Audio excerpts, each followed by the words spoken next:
Hello and welcome. Happy belated Easter and happy Greek Easter, because that's going on today, to DC30 and our Mythic Odyssey of Theros.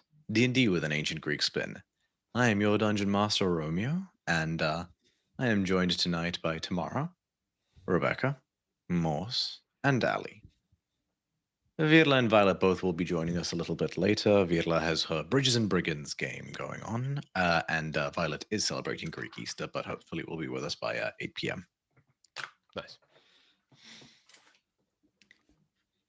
We are, as ever, Jules and as ever, as a reminder, joined in this lovely new space of mine since I've shifted location, and there's going to come with a few changes as well. I've been sitting on I've been procrastinating on getting a few updates and upgrades to the stream done for a while now, but anybody who has joined the Discord can see they are in full swing, and it's starting to shape up.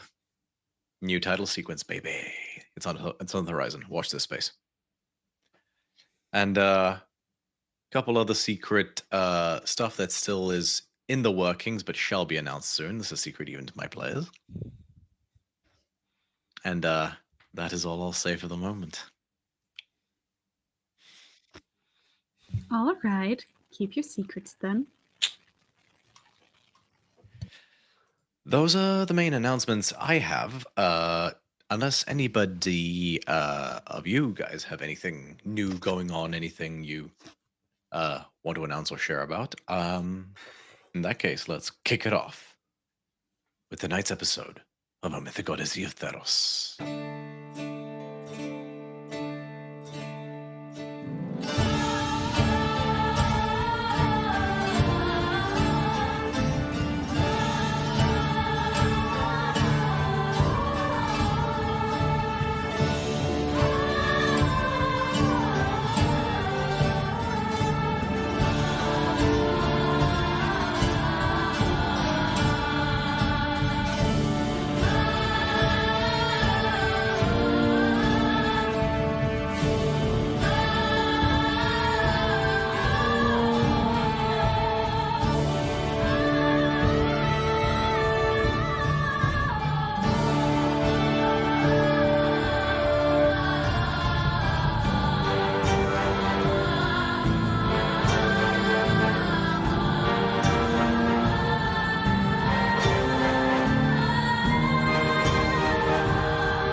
And we return. And so, last we left off, Tempest had finally attended the great feast that would preclude the grand summit, where all the nations of Theros, or most of the nations, I guess, had come to, at the invitation of the governing bodies of Meletis and Bithynia specifically, to discuss what to do anything, how to proceed with the impending threat of the undead army that currently lays siege to Akros, the homestead of Botch and Hira. You put on your best faces and your best selves for the evening, and mingled after being announced. You met a multitude of dignitaries, many new faces, and some old faces that leave a bitter taste in your mouths every time you must speak with them. The evening seemed to be going quite well, until King Agregor, the boy king, whom you had been speaking to a moment ago, you watched be picked up aloft and slammed into the ground in full view of everyone. And that is where we come to now. Give me 2 seconds.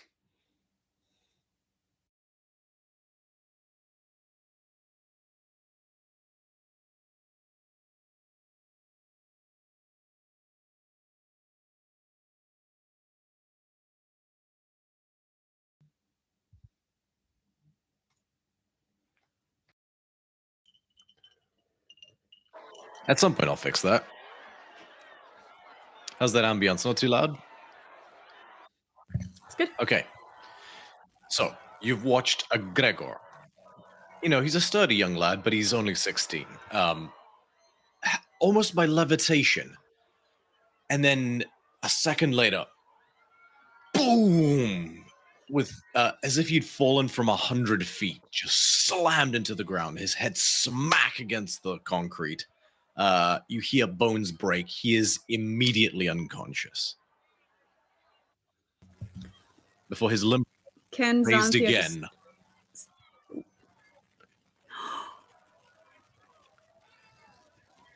And brought down. Featherfall. Does anybody else do anything else? Okay, question. How close are we to the boy king at this I point? am right next to him because I was. Bithynia's right next to him. Yeah, Bithynia's I don't think I was talking to... Bokios was not talking to this guy. No. No, fair enough. I think you were still talking to Mubarak. Mubarak that's wasn't very far, though. No, Mubarak is the gigantic Minotaur, correct? Yeah. Yeah. He's not gigantic, he's very fat, though. He's, all Yeah. Minotaurs are big, so this guy Yeah. is really, Yeah. I'd say you'd be about 30 feet away. Because it all happened relatively closely. Yeah. Okay, Featherfall counterspell? No counterspell. I looked at my spell list. I can't. Okay. Don't have the spell slots. Need to save one. I'm not sure because I was so in terms of where I'm positioned at this point, I'm assuming I'm still within 60 feet of where he ends up being raised up to. Yeah, so he only gets raised like 10 feet. Can you try to catch him? Okay, make an athletics check. I'm not entirely certain whether or not my featherfall will work, but I'm still going to attempt it. All right. Okay. I have a 14. A 14? Unfortunately, it has no effect. Or actually, okay, I'm gonna roll something. 1 second. I need to get my dice. Starts playing D&D without dice. I know. I had set myself up for buying very particular dice for Bithynia, but then I found these and I was like, oh, they have the perfect mix of purple and blue and stars. So I'm like, I will get these. Am I coming back as an echo, by the way? Not for me. Well, that's No. fine. But as you can tell, I'm off a tablet because I'm still waiting for my computer. So if there's feedback, I'll jump in and mute it. Just let me know. Still waiting? It was only like 2 weeks ago.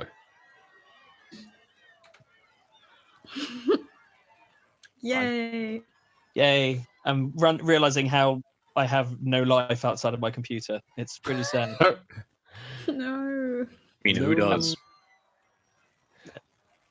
That fucking terrifying truth. Ooh. So this is gonna turn into rollies.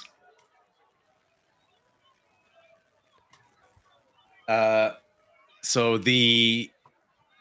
and I'm not gonna give anything away, but basically 14 got matched. That's all I'm gonna say. So this goes to rollies, Rebecca. Just straight roll d20 each. While this is simultaneously happening, when does Featherfall go into this? Featherfall does not go into this. As in, like, the spell takes effect, but it does nothing in this particular instance. Watch, make an I insight got check. an 8. Sorry, an yeah, insight. go ahead, Rebecca. What's that happening? Well, 18? that was to catch him. But do you want an insight check now? No, so an insight check from Botch. You rolled a 14. I also rolled a 14. Okay. An 18 on my second roll. Okay. 16. Okay, so with especially as Bithynia moves to catch, it becomes apparent to you, Botch. 14 succeeds. It wasn't a terribly high DC. The way Gregor got levitated, you basically, especially like even like at the start, he sort of got moved in an arc upwards, basically like in sort of this manner, like chest facing the sky, lifted up. Okay. You squint for a that, second, and you pick. Sorry, go ahead. No, you go right ahead. Yeah, you finish describing. I'll pop in next. And just the way it looks, you just picture in your head a large person picking him up by the scruff of his collar and the back of like the seat of his trousers, lifting him over his head. Like a bum rush and then into a fireman carry. No, more like a bane, like lift up and then like throw onto the ground. And like the way he is moved, like it makes sense in your head. Because of that, I would like to then cast out with using one of my Clothis gifts, magical awareness within, so to see any magic impact within 60 feet of me.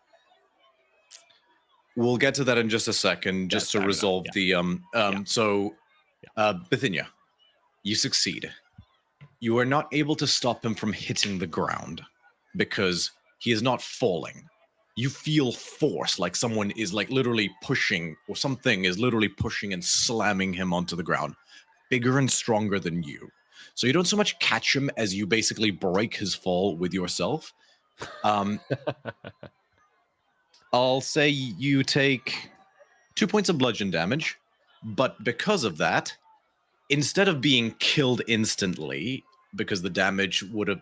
So Gregor has the stat block. So Gregor has the stat block of a noble. He has 9 hit points. First slam brought him to 0. Second slam would have killed him instantly. He has only failed a death. However, he has merely failed a death saving throw automatically. You basically saved his life. Nice.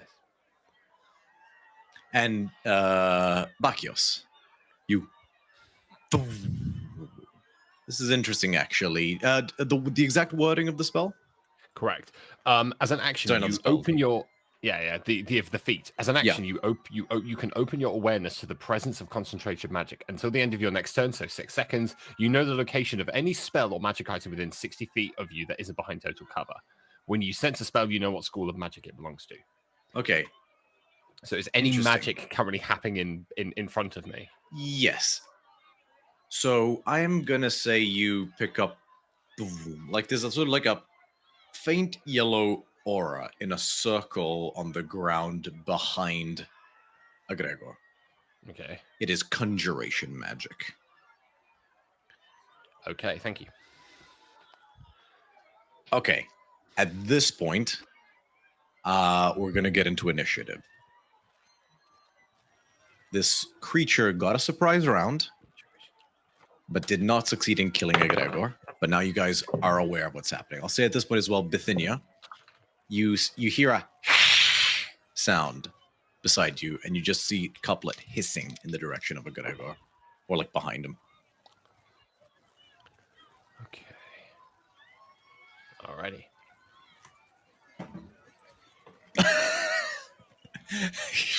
No, this is not my night. Do you want me to take Amalia? Yes, please. Yeah, cool. Yeah, I'm taking over Hilera until Virla Also, yes, gets here. please. Cool. All right, give me 2 seconds.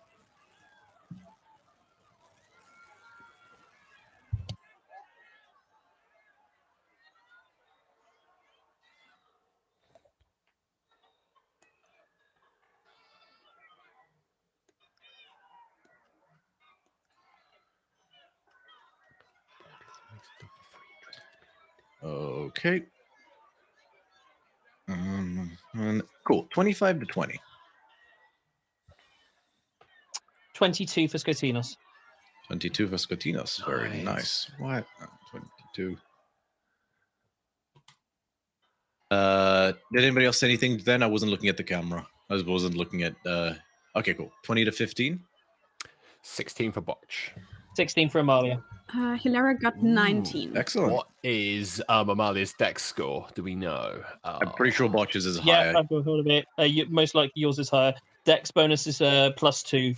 I've got +3, so yeah, for 16. So yeah. 15 to 10. 9 for Not Xanthia. bad. 10 to 5. Bithynia? I got a 4. I don't know why. Oh, wow. It's 2 years into the campaign. How? Look, I asked. And everyone else was like, "Come on, this of all around the like initiatives. This was going to be the time." Once upon a time, I said if people aren't here, they could go at the end so that I wouldn't be last. But even in situations where people aren't here, they were higher than me. I misremembered. So I'm like, it's just I'll what say it this. is. I will say this. I will give you advantage on the roll because you're right there. Please roll lower. Please roll lower. Please roll lower. I got a nat 1. I shit you not. I got a nat 1. I got a nat 1 plus a 1. I do not have advantage. Oh my god. All right. I will say this. It's not good in a crisis. Get me to the library. Okay, I'm going to get you some Hermes themed. I know it's like a little, faux pas because that's meant to be Heliada's thing technically, but I'm going to get you some Hermes themed dice, like a little winged helmet inside them, and hopefully that will give you swift initiative rolls. However, I will say this. Thank you for reminding me. I'm a man of my word. Amalia and Heliada will go after Bithynia in the initiative order, but keep preserving their same ranking. So it's going to go start. Yeah, so it's going to go Skotinos, Botch, Xanthia, this thing, Bithynia, Heliada. Actually, sorry, no. I'll tell you guys. Yeah, basically, I'll tell you, you both respectively when it's Amalia or Heliada's turn. Okay, so top of the initiative order, Scotty. Also, are we on Foundry for this? No, this is all Theater of the Mind. Oh. Alrighty. Imagination in our D&D game? What is this? I know, I've spoiled you guys at this point. Okay, so I'm going to... am I able to... So how easy is it for me to kind of get to where he's slammed? So I kind of as I've finished kind of reaching out with the feathers, I hear a slightly muffled thump. And I'm not sure whether or not I've succeeded or not, but I'm going to try and push through the crowds to get to where he's landed. How far away would you have been? Not sure. Okay. Roll. Or do I? So, who would you have been hanging out with? Were you here last session? Sorry, no. So who would you have been hanging out with? I was probably spending most of the evening trying to avoid anyone from the Scholar Vale. So wherever they were, not there. It wasn't really anybody. Oh, great. Then wherever, then wouldn't have made much of a difference. Well, okay. Question is, would you have rather gone to talk with a Toff or a gigantic hulking Minotaur? Because those are the two options currently in play. That's a very good point. Probably Minotaur. Okay, so also 30 feet away from the thing. Make a athletics or acrobatics check, your choice. For what, sorry? For basically weaving through the crowd. No. That came no, what I meant by that. So what I mean is what I'll do is I will cast using the glaive, I will cast Kinetic Jaunt for 2 charges. Oh. Which allows me to move through the space of other creatures and not count it as difficult terrain. Okay. So I'll use 2 charges to basically see what's going on, spin the glaive, and no roll kind necessary. of and effectively I'm just going to hiss, "Have the way!" And I kind of just dance, sliding through. And for my action, I'm going to lay. Is Bithynia prone as well, or is it just him that's prone? Bithynia, make a strength saving throw. It's going to be a low DC. Why would you say this? I already took damage. I already took damage. Okay, the DC is 5. The DC is 5. Please get another natural 1. Yeah, I'm going to get a natural 1. I got a... Wait, it's a strength? Saving throw. Yeah, I've got a +0 and I rolled a 3. So thank you, Scotty.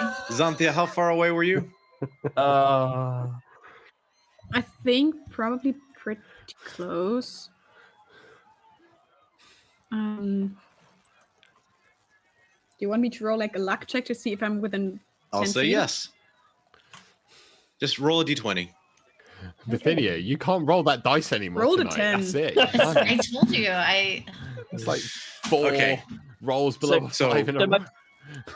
Basically, my plan is if Bithynia's in the way, basically, the reason I was asking, if Bithynia was prone, I was basically just going to roll her out the way so I could reach hold and kind of grab the whatever mushy mass is left.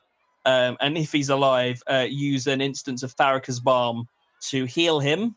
Oh, okay, so she's kind of underneath him somewhat, so she's not really in the way either way. Oh, that's fine. Okay, fine, no problem.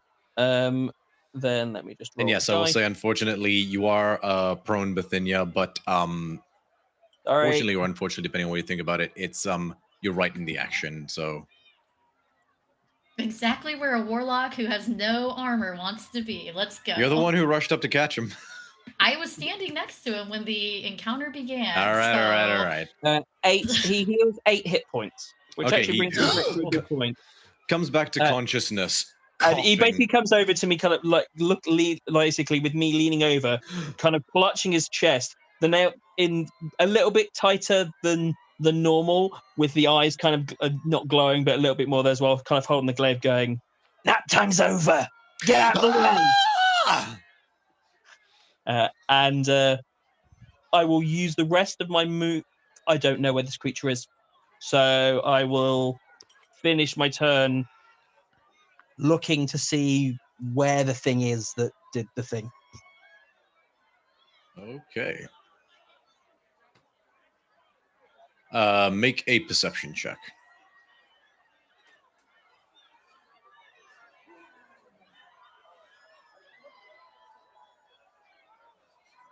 $10. You don't see anything. So kind of like basically, I'm just continuously like someone spins a pen in their hand and kind of like spinning the glaive, just like looking around, trying to see and kind of scan, see what I can find, but can't see anything. Very well. Next up, it is Botch.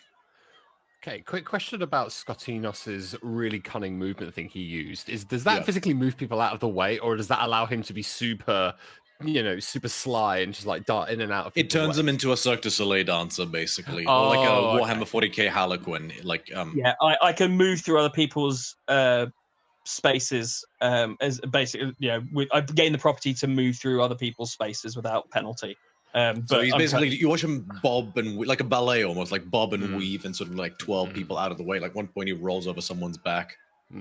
Okay, good. So I'm going to do the opposite of that. I'm going to draw Nimoras, drop, so you see that slow motion movie style where, the plate gets dropped and you see the plate falling as Nimoras just comes out spinning, blade spinning. I'll go, move! And I just Naruto run straight through the crowd, knocking anyone that doesn't get out of the way in time. Make an athletics check. Hell yeah, I'm all about it. Are you raging first? I am not raging yet. Okay. I do have a couple of extra things I might want to try. Okay. Athletics check. Oh, that's still a pretty... No. Rebecca, what have you done to me? That's a natural 1. Yeah, that's what happens. So... Okay. So... you were standing next to a very, very large, very, very heavy Minotaur, who, in the initial commotion, moved forward to try and help. And who then heard move and so turned just in time for you to boom, just off of his belly. Oh, you. It's literally like trying to run into Roadhog. Oh, fantastic. You bastard. Get the fuck out of the way. Okay, so okay. How are you ruling that in terms of I'm going to say that halves your movement. Okay, good. So I'm going to non-graciously just stand up and then just use the rest of my movement 20 feet to try and get as close as I can.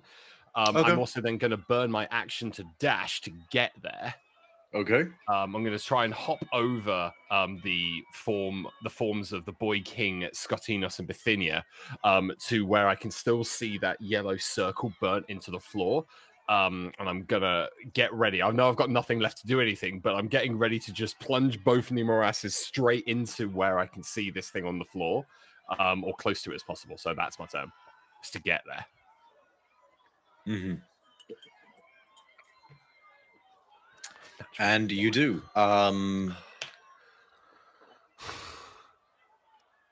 Sorry, what was the last thing you said? Sorry, I was just like, oh, for fuck's sake, natural 1. No, that's fair enough. Yeah, so you charge into place and you stand there. No, you don't see anything. Do I still see that same yellow? Actually, no, my turn's over. I don't see it anymore. That's it. I've burnt it. I will say make a perception check. Oh, lovely. That's very nice of you. No, much better. That's a 17. You feel a unusual, like, buffet of wind pass by you. Is it coming from above me, parallel to me, from below me? It's about parallel to you. Okay, alrighty. Good to know. Thank you very much. I will bear that into account next turn, but I think that's it. Okay. Next up, Xanthia. I want to run up there. Okay.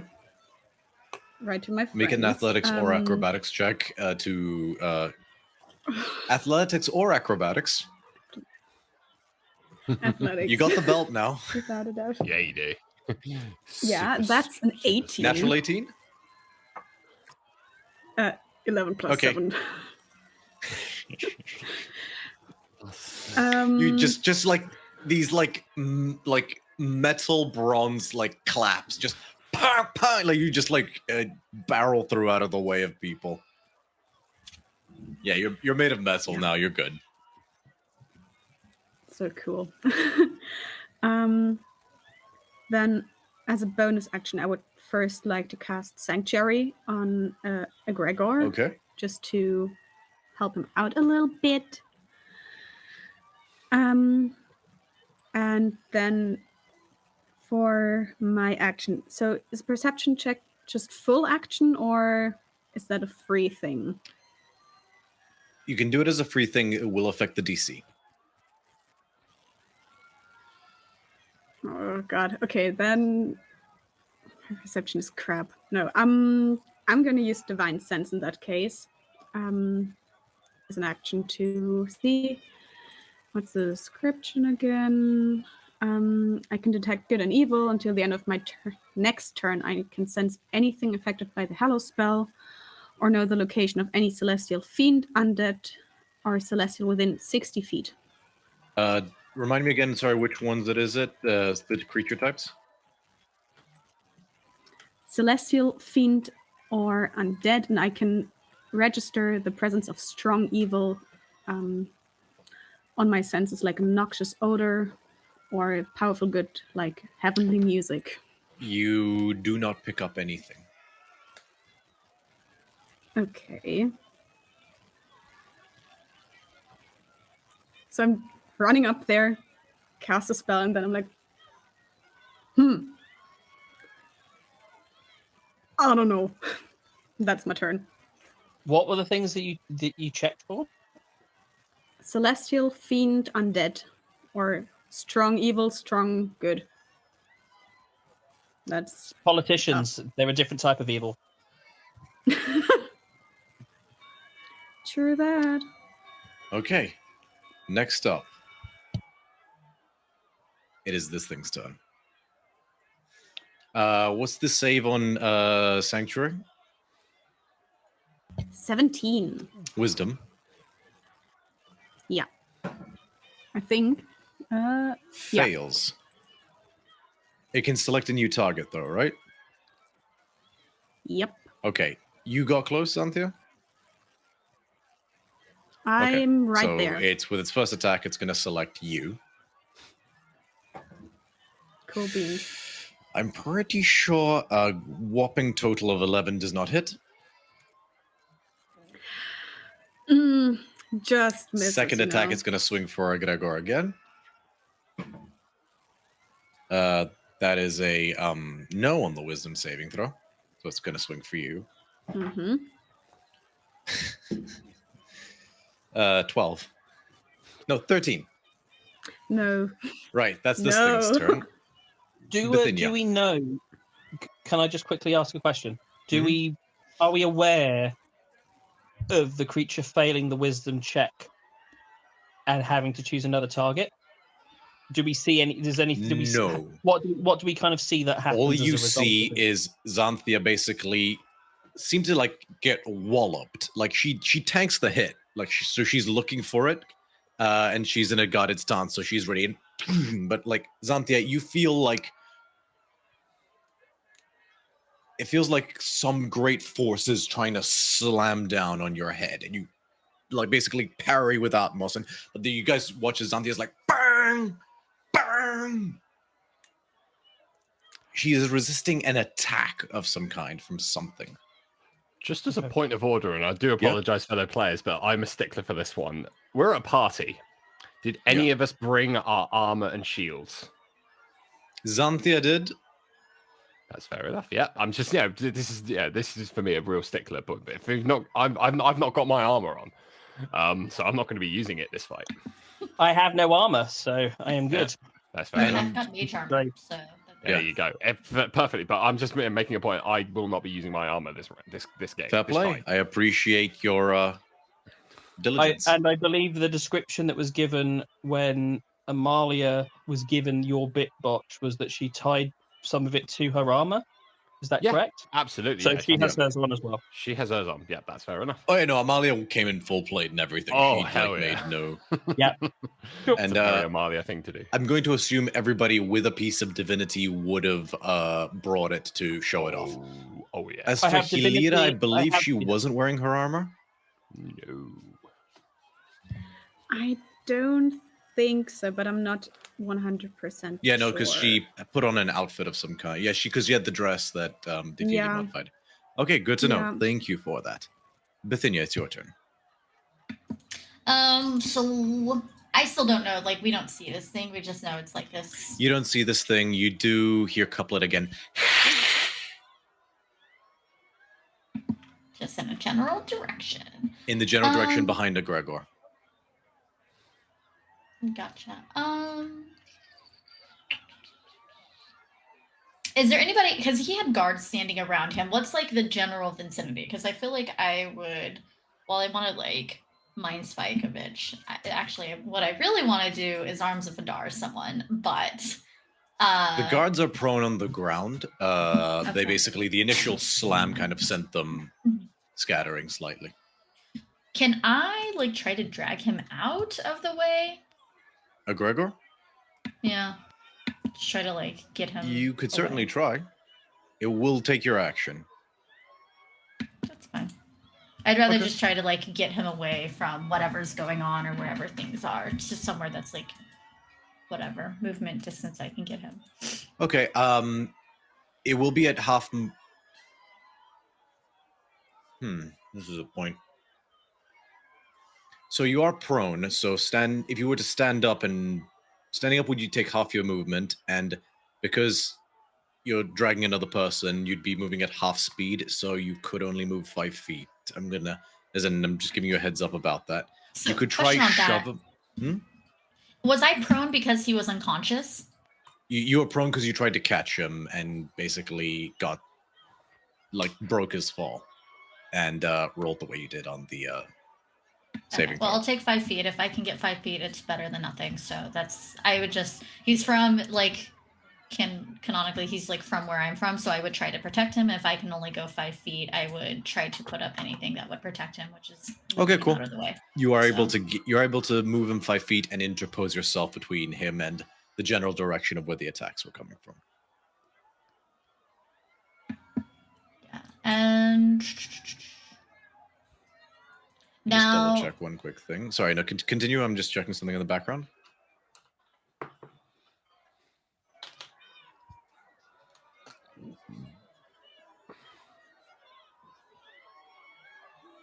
Yes, I continue.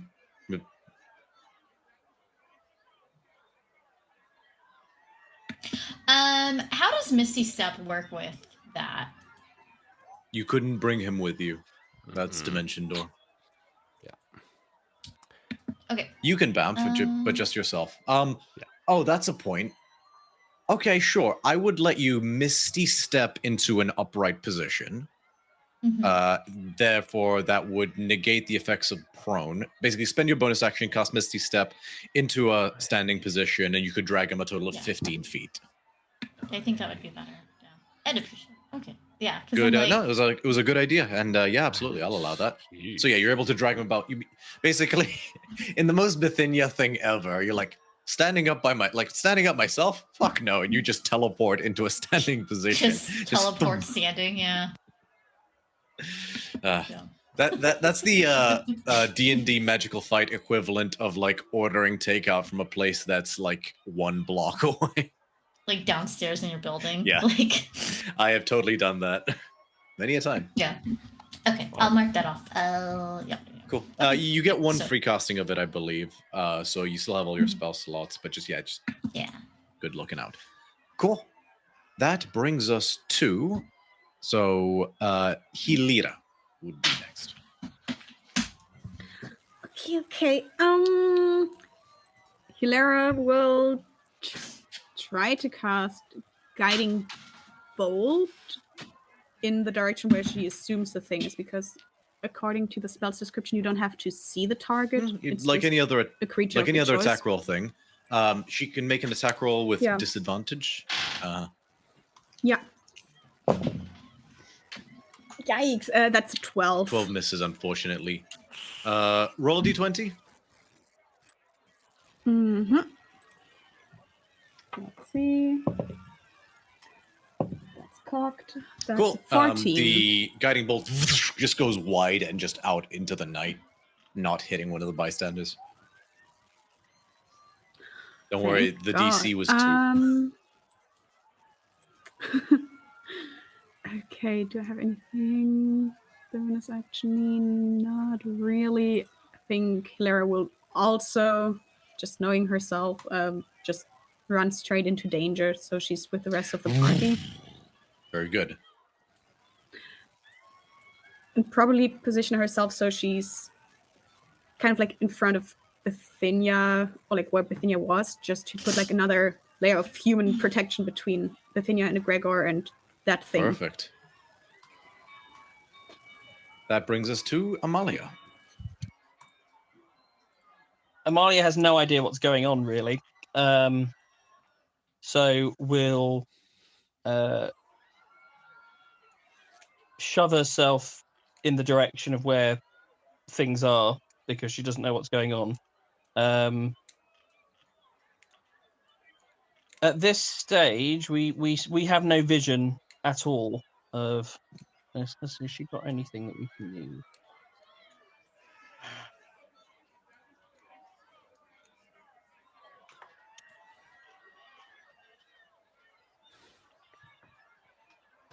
Can she see where Botch is looking? Yeah. Oh, I'm not being subtle about it in any way, shape, or form. So you're like, so to me, it looks like you're looking at the ground. Actually, no, because I would be looking at just the space just in front of me because of the breath that I felt coming into my face, giggity, that the DM described just at the end of my turn. Okay, so straight in front of you. Oh, yeah. Okay, in which case she is going to assume that the thing is directly in front of you.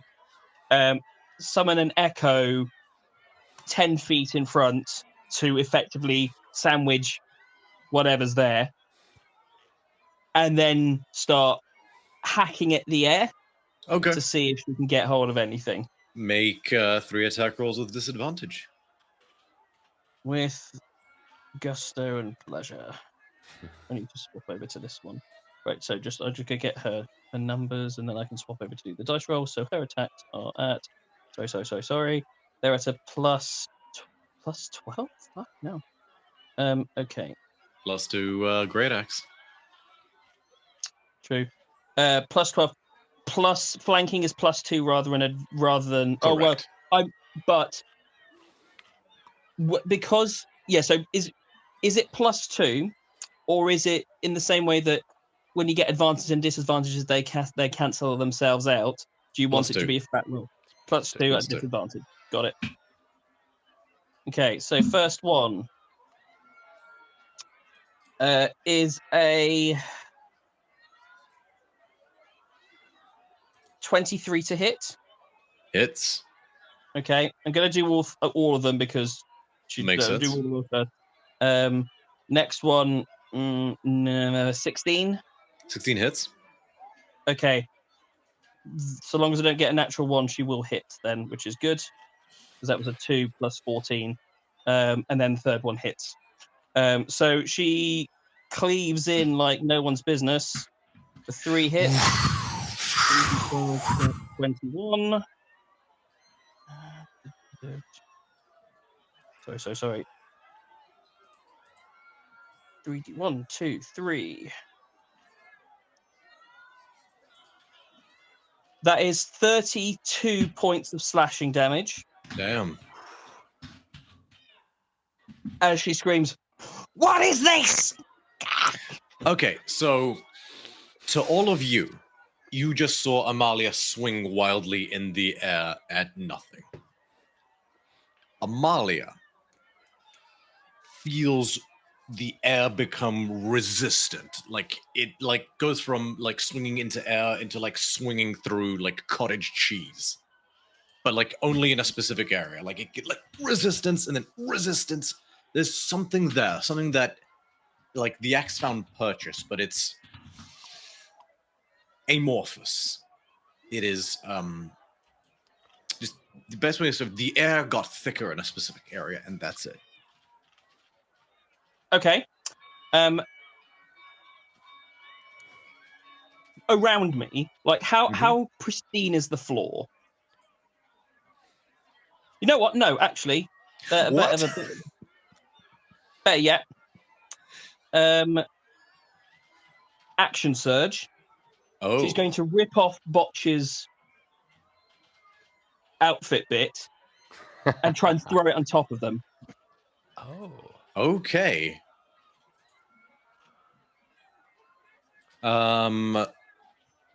What is 8 plus Amalia's strength score and her proficiency bonus? 8 plus strength score plus proficiency bonus. Okay, 13 plus strength score, which is standby. Should be 20, so... Plus 5, so plus 10 to... So 18. Okay. I'm going to say it's going to make a DC 18 dexterity saving throw.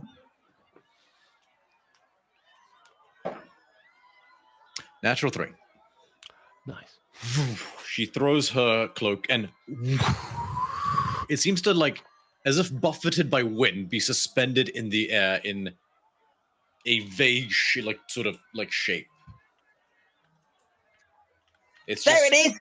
it is! Cool. I don't know if that was worth an action surge or not, but that's what she does. Well, I think you let everyone else roll without disadvantage for the next next round at least. That's pretty good. Maybe. Top of the initiative order.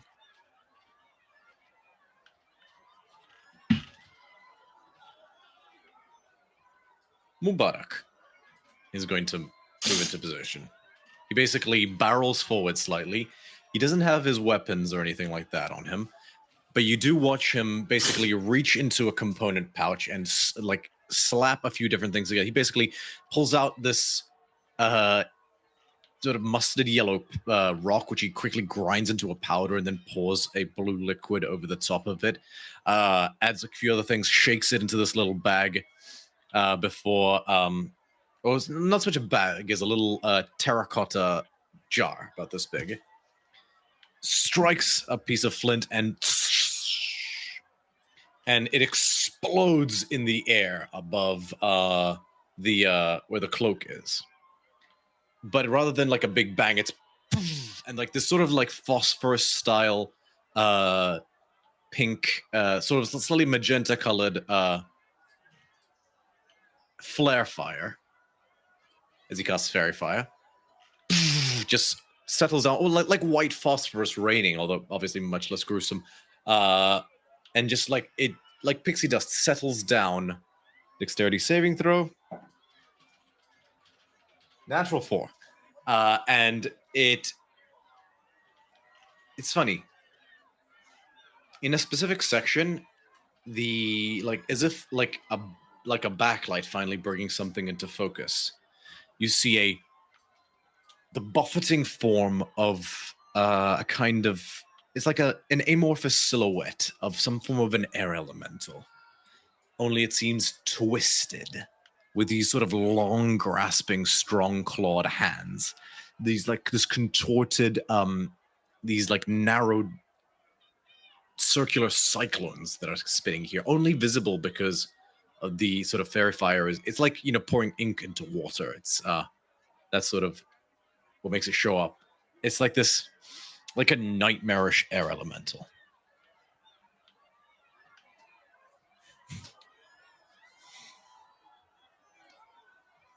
And just Mubarak says, "There you go." Yeah, that's it. Scotinus, it's your turn. Awesome. Okay. Well, it's very apparent that it's elemental-esque, at least at this point. I'm assuming. Very, yes. Yeah, okay. Well, it's got no blood, so I'm fucking useless. So who built this character, eh? Right, okay, so I will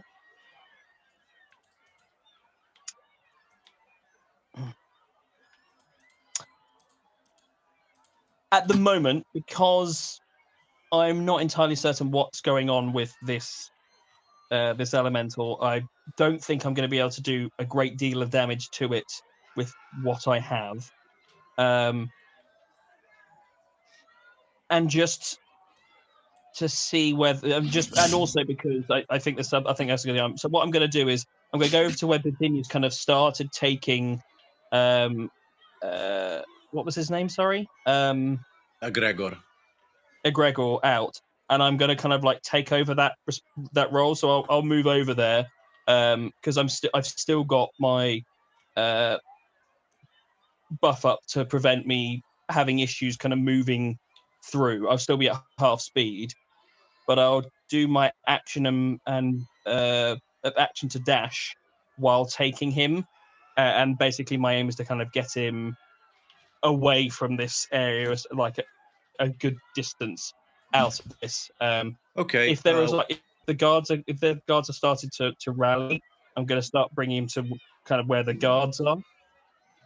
They've not yet rallied, but you can drag him. So if you're dashing would double your movement speed, but dragging him would halve it, so you can move your movement speed. Move him up to your movement speed away, yes.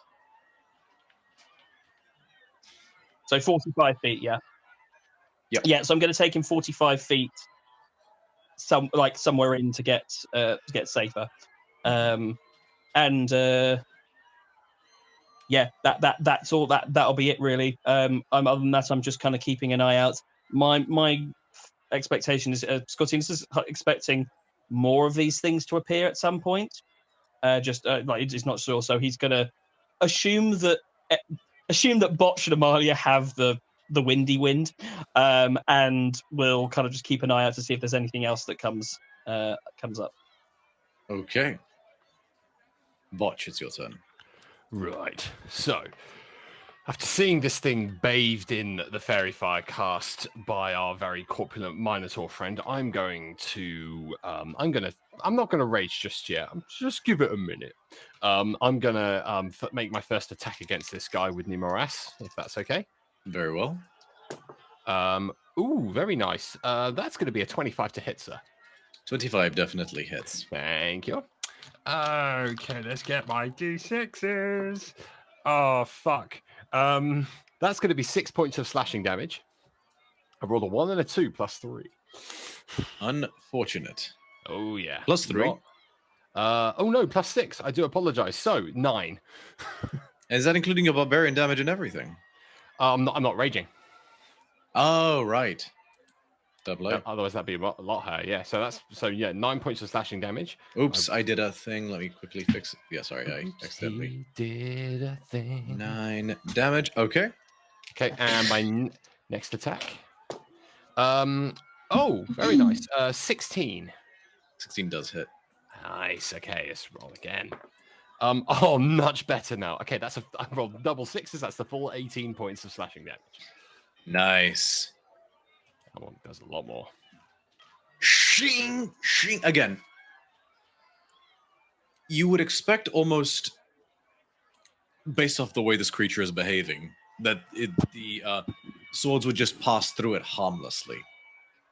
But these are not just any swords. No. And they find purchase, and they slice in a way that almost looks odd, because how do you slice air? But these blades slice air. And this thing,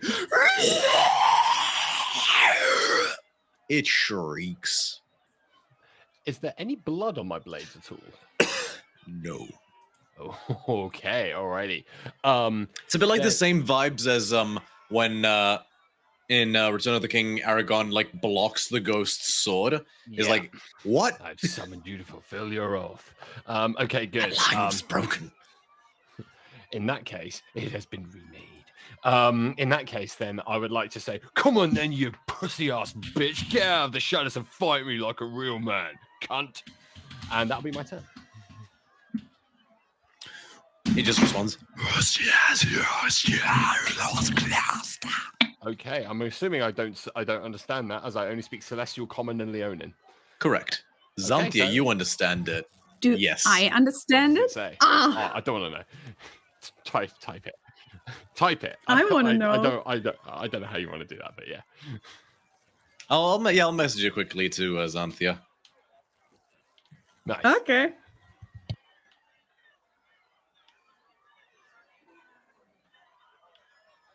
Just looking at Xanthia for her reaction. I don't know. It's juicy or not.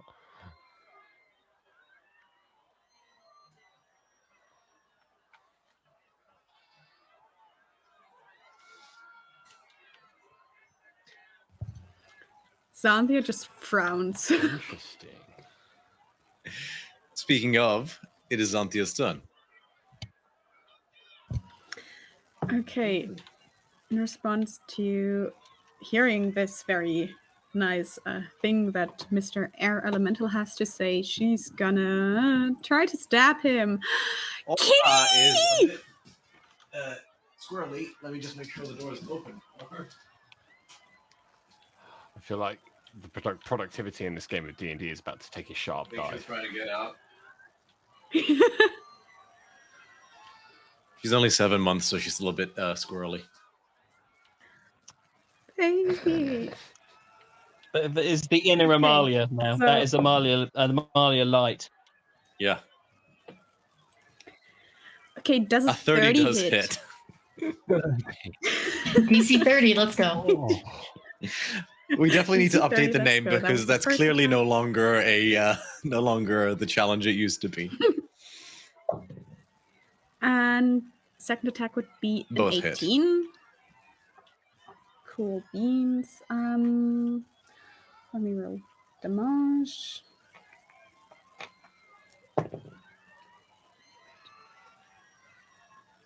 Oh god. Doing math is hard. Okay, take a minute. Guys. I was actually trying to come up with more more ideas for alternate channel names. What do people think of D12 labors? Not bad. That's 41 points of damage. From one hit or both hits? Both. You just bring, like, not even like slicing with it. You just bring the trident down prong style first, and just like full on like anime style, slam the trident, scatter this thing to the four winds. It reforms barely. This thing is, it's starting to flicker as it's struggling to remain intact. Sweet. Bonus action time. 19 definitely to hits. hit. Alrighty, then that's 15 more points of damage. Yep, that'll do it. And this time around, you literally, you look at it for a second, then you just hold the trident aloft and just spin it until this thing, and just the Atmos begins to get a cherry red around the edges as it just, you burn up the oxygen and there is nothing left. I mean, there wouldn't have been it. It was air, but... Mm-hmm. And there's still panic. But for the moment, things seem to have abated. People are still moving and whatnot. Everyone's frightened. Gregor weakly coughs. He's still very hurt. Like, you healed him up to almost full, but... Yeah, near-death experience and everything. Yeah, of course, I understand. I'm going to kind of sit him down on sort of like a step or something, and kind of just give him a once-over. Does it look like he's been affected by anything else? Does it look like it's just literally... Make a medicine check. Okay, so basically to determine if it's just blunt force trauma or if there's, anything else that might be malicious at play. 12? Look at that. Doesn't look like it. It's hard to tell. It's early, and you know that those sorts of things can sometimes take a second to manifest, so you can't be certain with a 12, but you don't see anything. I'll use another... should I use another one? Yeah, I'm going to use another burst of Tharica's Balm, so that now I've cured him of both of the healing and also of one disease and one poison. Very well. If they're affecting him. And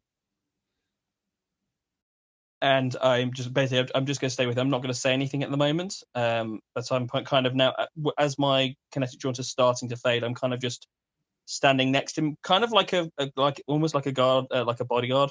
But I'm kind of just keeping an eye out. What? I'm assuming that this guy had guards before, sort of around him. Yeah. What are they doing at this point? They're getting up and they're rushing to his aid. Okay. So this whole thing took like 18 seconds, and they got slammed to the ground pretty hard. Cool. In that case, I would like to cast another magic awareness around me just to see whether or not there's anything else occurring that's magical. I should have mentioned this earlier. You do pick up a fair amount of magic. This is a background magic. Well, in the background magic, more than one person has Agregor's, literally Agregor's clothes are enchanted to look resplendent because it's sort of like a luxury, a finery. And your party members, combine to form a small star. That makes sense. And you do, what's the range on that? 60 feet.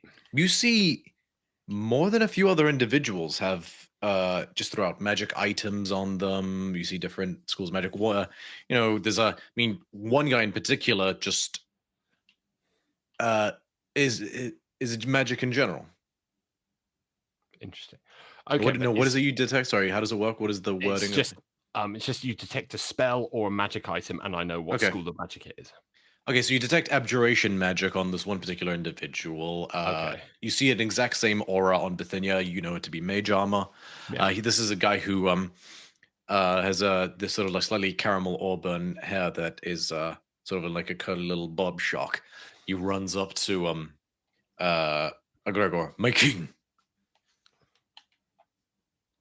And sort of looks at him once over and begins to looks around, grabs a chair, drags it over and starts casting Fabricate to make splints. Nice. I think Bithynia would help him sit down, help him over.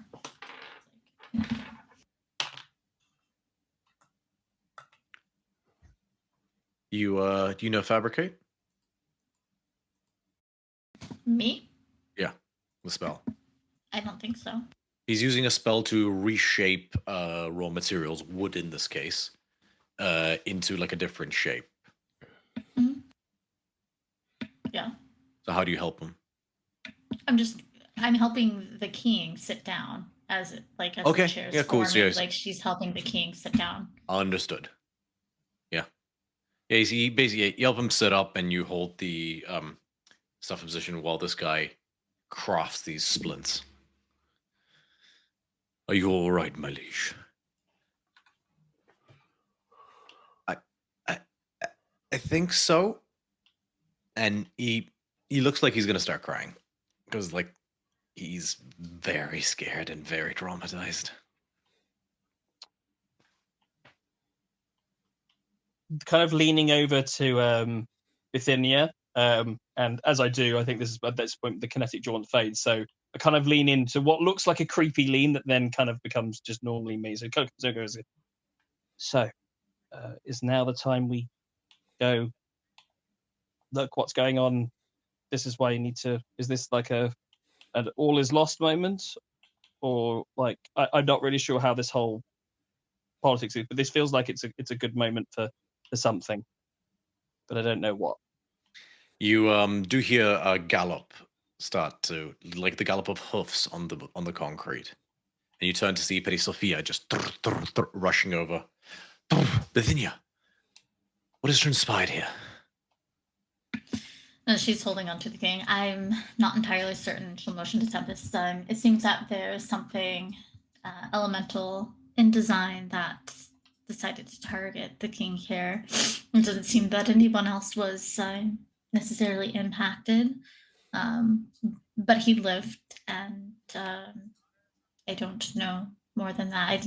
I was more concerned about protecting the king than fighting, or one of them might be better suited to tell you what it was or what they needed for it. I understand. At this point, this mage begins to help Gregor stand, and the other, his entourage of hoplites also begin to help him up, and the mage stands. We were assured that this was a safe haven, Petty Sophia.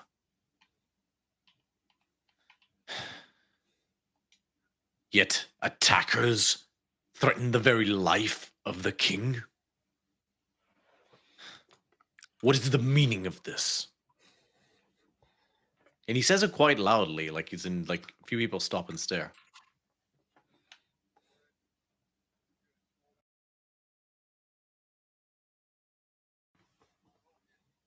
Petty Sophia. I do not know. Archmage Methodius. Rest assured, I will expend every resource to get to the bottom of this. And just the mage says, see that you do.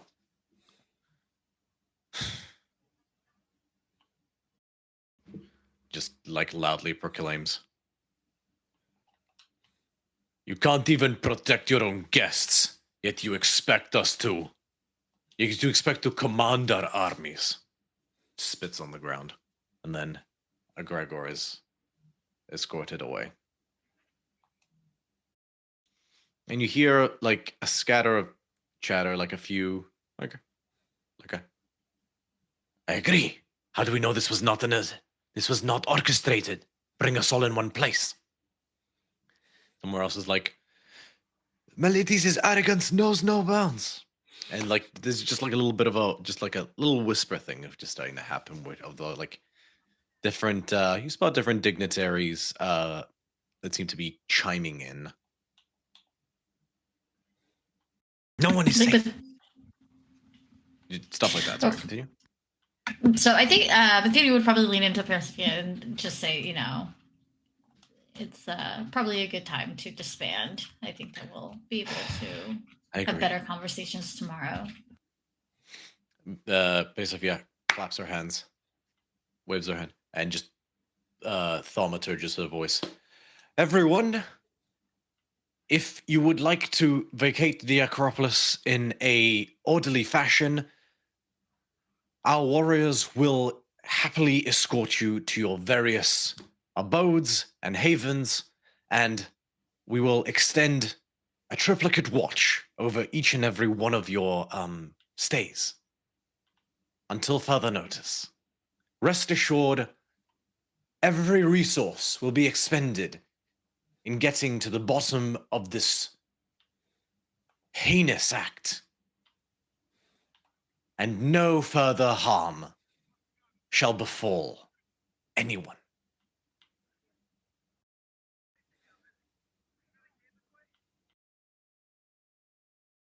She catches that reaction, Scotty,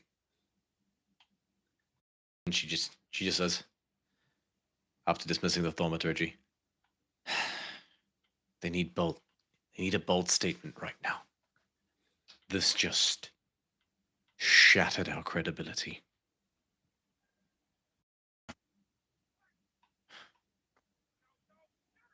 Don't really know what to do to help, but once you find out what happened, or if you can give us a clue, then we'll happily help. But I mean, that I thought that would have been the moment to kind of tell everyone, see, they're attacking us in our walls, and this threat is bigger than you realise. We need to all band together now, kind of moment. But maybe that's. If I say that was, as far as anybody could tell, an elemental, not a phantom. If I say that, there's a better than likely chance I will be accused of orchestrating a false flag in order to lend illegitimate credibility to my claim. I look over to Xanthia and say, you had got a look at it. Was it undead? No, just elemental. No. I was kind of hoping it might have been something undead-ish. Yeah. Me too, but there was something wrong about it still, but it was not undead. I don't know. At this point, the various different Miletian hoplites have begun, like, forming platoons and escorting various dignitaries and just forming walls of shields around every one of them. And Mubarak lingers for a second as 4 comically enormous minotaurs brandishing great axes that each blade is as wide as Botch's torso. But he sort of remains a moment and says, and Prisovia turns to him. Thank you, Mubarak. He gives a nod. I will see you tomorrow at the summit. And he is also escorted away. Prisovia just...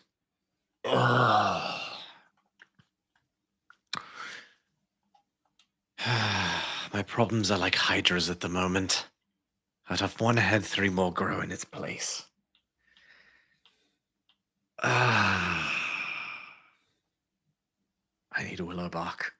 As she palms her temple. At this point, Molpadia comes up as well. And a couple different mages in sort of Decatia robes come out and sort of begin examine the area, and they wave their hands and their eyes begin glowing. Molpadia looks at you all. Anything else? Anything that we can maybe go off of? I mean, Bacchus, you seem to pulse with arcane energy. Did you... What did you do? Oh, I just saw that this thing was portaled in here because, I saw some conjuration magic around it, which sort of told me where to go. It said something to me. I have no idea what the fuck it said, but I was calling it a cunt and it said something back to me. Normally calling something a cunt usually works. Elementals don't normally. It returned the sentiment, basically. Oh, what did it say? Something along the lines of flying down your throat, bursting you open like a ripe fig.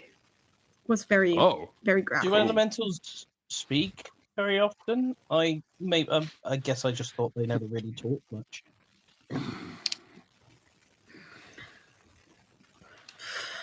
I mean, occasionally, usually to insult people. Well, in my experience. You remember when we had the it's a different type of elemental. It was just that grease elemental that we found with and Martinez's eyes. He pauses a little bit. He remembers who he's referring to. But you remember, like, there was never I never saw that. I never heard it talk. We've fought elementals before, and they don't talk. The ones I make don't talk. I don't think. So is that news? Is that important? That it thinks or it can talk, or I can look back to Molpadir as well and just go, is that important? I look at the finger like. Peri Sophia, so Molpadir is not the person to ask this question, but Peri Sophia, as far as I'm aware, most beings of primordial energy speak variants of the primordial language. They are splinters, vestiges, or droplets of what was the Titans' power. It's that same magical energy. I don't think that's relevant, but just to explain. They are capable of it. They rarely do so for few, at least the ones we interact with, for most of them are summoned or constructed, and would have very little cause for they would not be understood. Whilst it is not unusual, that he's going to make an intelligence check. Yes. That phrase, that insult, that's a kind of low cunning or insidiousness that is odd. Elementals are fierce to be sure, but they tend to prefer actions over words. That's the sort of phrase I'd expect from a thug, not a primordial being.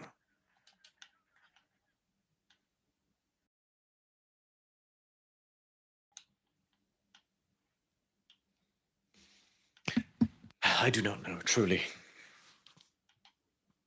Can the elementals be controlled? That's a silly question. Of course they can. But can they be possessed? Like, can something like act familiar through it? There are methods of doing such a thing, yes. They can be dominated with possession magic, and that's the easiest. That would be the simplest method. There are others that are slightly more shored up and long-lasting, though they are more complex. It wasn't entirely my field. In all honesty, it wasn't entirely my field. In all honesty, I could do some research, perhaps, or command someone to. But Bithynia, you have access to the erudite repository. Maybe faster to look into that of your own accord.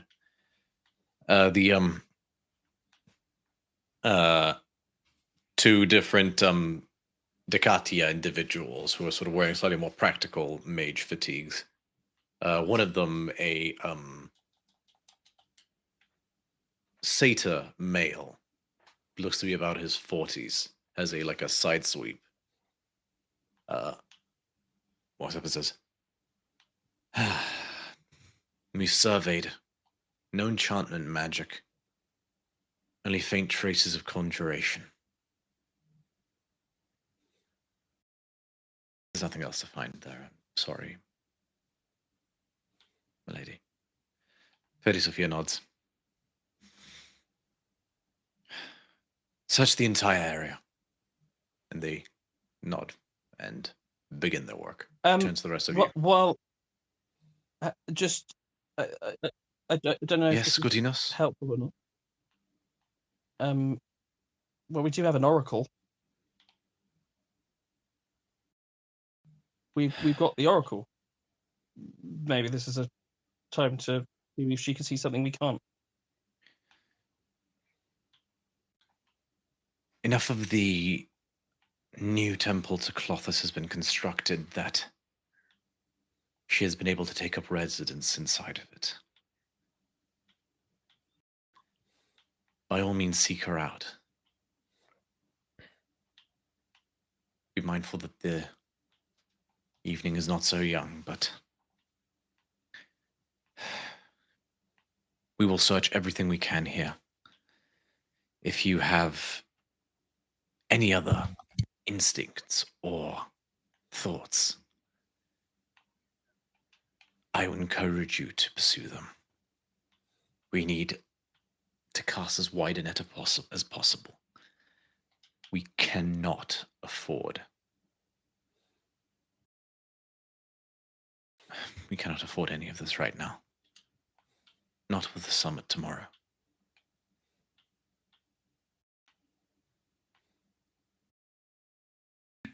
Well, If there's nothing else. No, we just made sure that the king was saved and there was no more bloodshed than was necessary.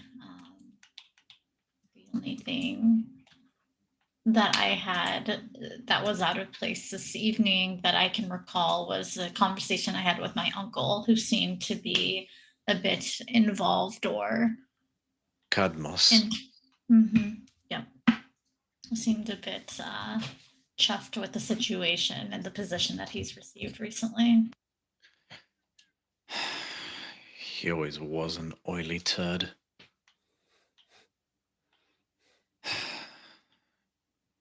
What are your thoughts? My thoughts are that I hope that the individual that he is currently holding the position for makes a speedy recovery. Do you know what their progress is? I do not, I'll confess. Odysseys is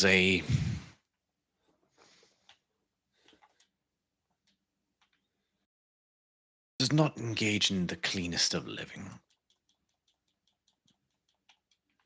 However, we often joke he'd outlive us all. Nothing seemed to ever put him down, so I truly don't know. I have not had word from him in many days.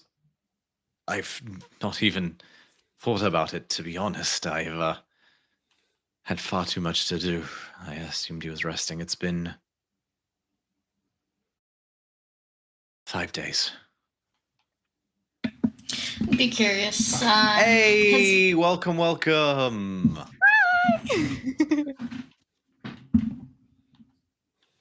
Sorry, continue, Bithynia. Has he had any visitors? None. Not that I'm aware of. Again, I've had a lot on my plate, to be colloquial for a moment. I've been largely focused on organizing this summit as best as I can and ensure everything is in place. When Odysseys fell ill, it was just another thorn in my side, so I just thought no more of it once the matter was resolved with Cadmos the acting role. Excuse me.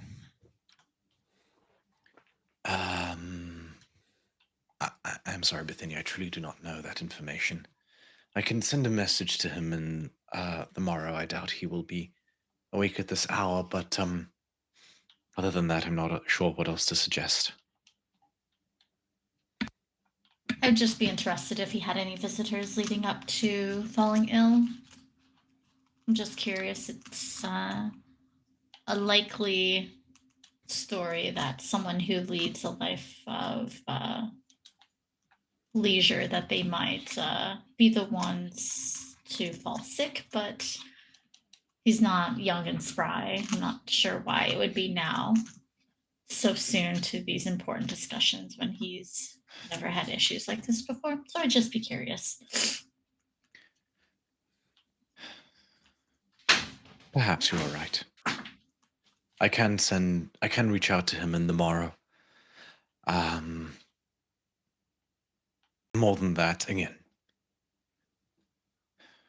at this point you have proven yourselves all valuable allies and steadfast forces for good. If you have any instincts or urges, threads you seek to pull, I trust you.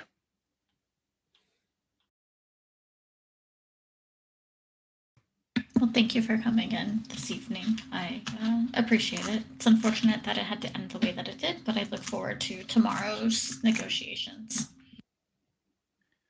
As do I. Good evening. And she will take her leave, and you just watch her as she is herself flanked by hoplites. And you are free to evacuate the Acropolis and make your way down the hillock towards the city of Meletis at large. And perfect timing, because that's where we're going to take a break. Yay! I was just typing. Are we taking a break? Yeah, it's exactly an hour and a half since we started, so that's perfect. Gives me a second to catch up, Virla, on the going-ons, and then we'll meet back here in... Just sent sorry, go ahead. Already. Just sent her my notes already. Okay, perfect. I have a question. This is like out of character question, though. Yeah, sure. Kind of in question, like in character, out of question. Like, should we cut to break, or do you want to ask a question live? It can be live because it's like relevant to Theros. Because I know you said that you haven't really developed the Southern Hemisphere. So when I was thinking about this, I was thinking a genie warlock with the genie spells, because they're all wind based. But I know that you haven't like built that up. So am I like not on the right track with that?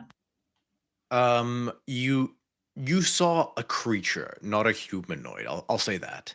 This was a lone monstrosity that, as best as you can tell, was conjured into that space. Yeah, I was just... Yeah, that's what I was thinking, is that... Okay. As much as I can share without giving anything away. We'll meet back here in 10 minutes or 8:41 GMT. And resume. We'll see you all in a bit.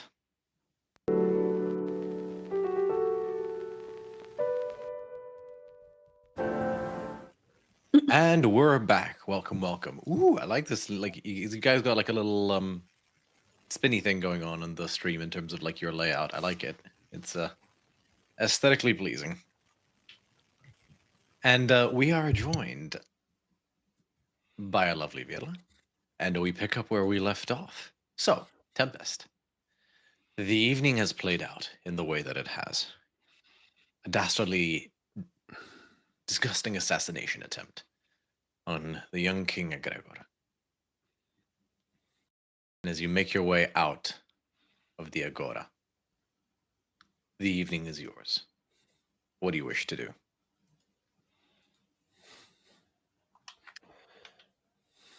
So, is there what do we do now? If we're expecting we're going to be attacked again, I guess. I still think it might be. It might be worth. Scotty, you talk. Sorry.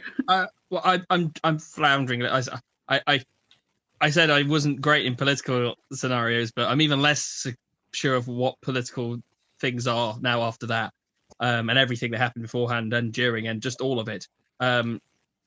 but does anyone get the vibe that was a warning not to all meet and chat and try and do this thing? And if we all go to this summit tomorrow, it's all going to be...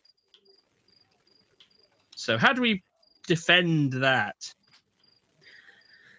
I mean, the idea to go talk to Tanis sounded pretty good to me. She might have some more insight, or at least know if tomorrow would be a bad idea, maybe. I could also try and talk to Ronos. Yeah? See what he says. Maybe he knows. I could try having a chat with Clothy. Yes! You know, she's, the temple's nearly done. We've got the oracle there. Maybe we can divine some good shit. Mm-hmm. You do that. That sounds like a good plan. Yeah. So, walk and talk to the gods on the way to Tanis. Are you planning to cast divination, Hilira? I'm just seeing what spells I have prepared. I don't have a lot of spell slots anymore. You can. It's just not really a walk and talk kind of deal. True. Just pick him up on speed dial. Yeah. Hey, babes. Just checking. You'll have to speak up. I'm wearing a towel. Yes, I do have it prepared. Oh my gosh, I'm so smart, you guys. I can't do it while walking. Okay, then. I think because Bots it's a ritual. so bots will have to carry you then. Oh, why bucklers? My girlfriend is way stronger. I don't know. Fair. Can I carry you bridal style? At the risk of being a party pooper, you do kind of have to sort of sit down and trace out the ritual and things. You would have to be stationary for this. Fun as that would be to see. Is there a temple to... There is a temple to Ronos in Melices. It's also in yes. my house. In our house. I mean, yeah, maybe we head over to... Well, in relation to where we are to where the fort is and where Tanis is it a deviation or is one closer on the way to the other? The Temple of Ronos. And also Clothis. It would be a minor deviation because you're at sort of the top, the apex of the city. You would have to go past the temple to Clothis in order to the new one, because it's that sort of quite a bit higher as well. But there is a sort of more religious district that has the various temples. Well, we can go to So the temple it would of Clothis be and then split there, and then when we're done, we can meet up, and then we can all head over to the temple, I suppose. I'll admit I'm a little worried if no one that was in that meeting or that summit could pre-summit, is that what it's called? I don't know. Could see that. I hope that she's going to be okay. I hope everyone's going to be okay. But yeah, we should move. Okay. So you are traveling to the temple to Clothis? Very well. It is easy enough to do. You're not very far from it. And the temple to Aronos would be a further 10-minute walk from that. It's sort of the slightly the central area of the city that you reach at this point in time. The heart of the city. And sure enough, you do arrive. And you'd not seen it before. It's quite a wonder. A traditional sort of Grecian / Theran Acropolian style temple, a Parthenon, if you will, greets you. What's unique about this one is that where the columns touch the roof, and it seems to pierce, it's been sculpted that way, but these enormous spires seem to protrude from the roof that resemble Clothis's sacred spools. And these beautiful ropes that seem to be made out of gold have been lashed to these, and they trace and they spiral almost like a beanstalk plant or something down each column. So that there's like this beautiful marble column that is apexed by a carved marble spool, golden thread running throughout. So it almost looks overgrown, but instead of plant life, these golden ropes here and there. And of course, different carvings of glyphage that, for those of you who speak the appropriate languages, talk of epics, tales of destiny. And you venture inside. And 1 second, I'm sure I have something for this.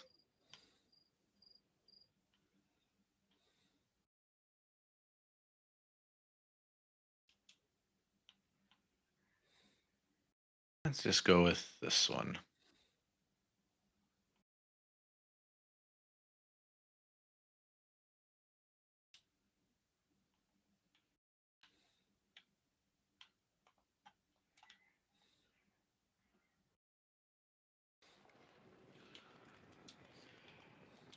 Yeah, that'll do. You venture inside.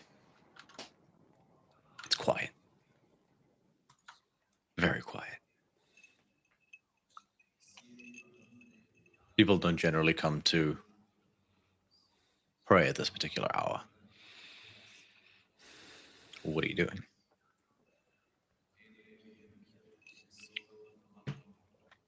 Is there an obvious altar or somewhere?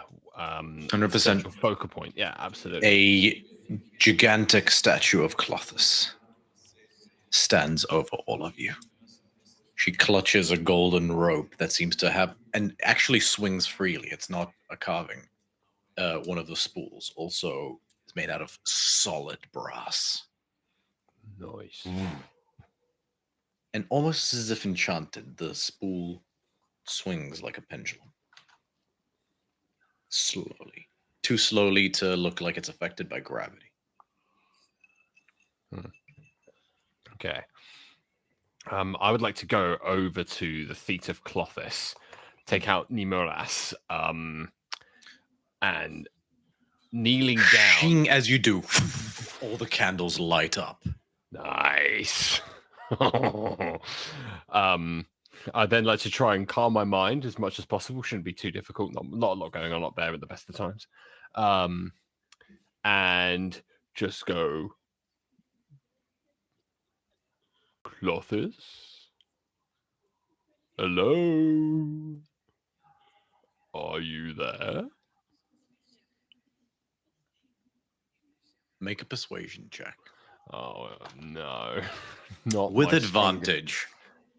Fair enough.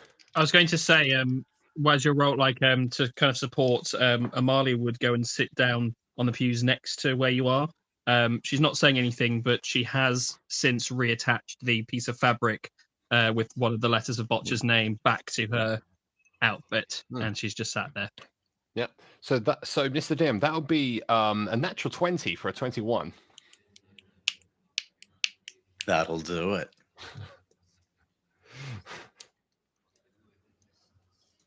Let me try something here.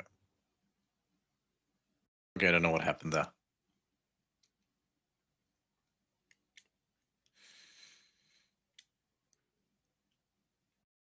You hear your words ring out, and louder than you expect them to be. They just echo throughout the room. Clothis, Clothis, Clothis, Clothis, Clothis, Clothis, Clothis.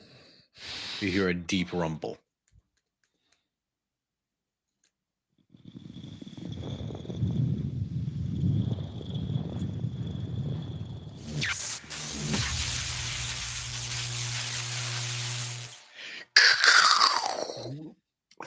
Like golden lightning flashes throughout the outside and strikes somewhere on the top of the temple.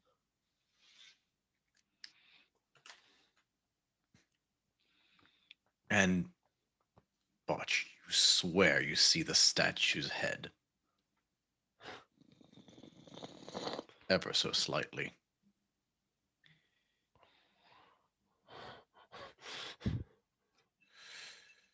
1 second. Let's get some voice mods going here. Yep.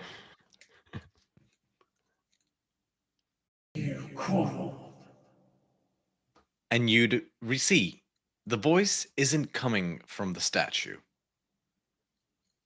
You are startled because where a moment ago no one was there. You see Tannis standing in front of you. Oh. Like she appeared there almost as a jump scare kind of. Okay. You see the metal band over her eyes looks like it's threatening to come off, as it seems to be containing a blinding white light behind it. Almost like you put a flashlight over your hand. Her eyes seem to be just emanating a light that the band is containing, so that it leaks out of the sides. And she seems to stand a little taller than you've ever seen her stand before, and her hair, her platinum blonde hair, stands completely on end. Before we continue the discussion, is this something that only I can see, or does the rest of the party see this too? As in the moving statue, the lightning bolt, the appearance of the oracle in front of me manifesting. Oh no, this voice? You all see this. Nice. So, from your perspectives, guys, you watch me immediately sink down onto one knee, blades across, the leading knee, and bow my head in reverential respect here. Yeah, it's the first time you've ever seen me do such a thing. In this place, with a fucking oracle acting as a conduit. I'm sufficiently cowed. No, just more in the terms of there's enough signal boosters here that this is not like only you can see me, or a whisper in your ear. This is about as close to 4 bars of divine Wi-Fi as anybody can get. Oh, that's crisp. Guys, you're making me look bad. Kneel down, for fuck's sake, out of the corner of my mouth. What you guys? Bithynia will follow. Are you doing anything? Even though she's probably at the back of the room, just looking around, inspecting things. She'll take a knee. Nice. Xanthia as well. Hello as well. I feel like Lyra in her head's not impressed. I talk to my god all the time. Scotinius will kneel down, then because his goat legs are too long, doesn't do it for long, and ends up sat cross-legged instead. Yeah, I'll accept that. What would Amalia do? What do we think she would do? She she gives you a glare, but then she'll get off the pew and she'll kneel down as well. Fair enough. But she does not look happy. You do hear a voice next to you, Hilira, that says, "Oh my, she doesn't. This is a first for her, I think." First? I don't think she's graced mortals in this manner before. And you see him, he's sat on the pew, just legs crossed, shoulder back. And Botch, you watch Tannis sort of move her eyes, her gaze away from you.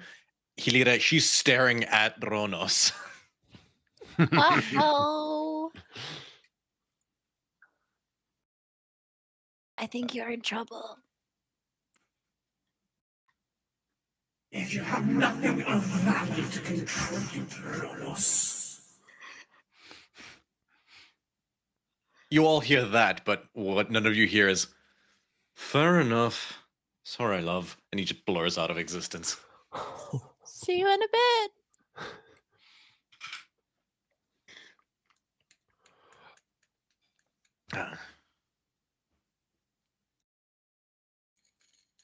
Okay. So assuming not hearing anything and nothing happening for a few seconds, I deign to sort of raise my brow a tiny little bit to look up at the oracle Tannis and say, "Oh, Clothis, we come here to your brand spanking new temple. Nice digs, by the way. Tip top, Nick. Right, you've got a really nice pad.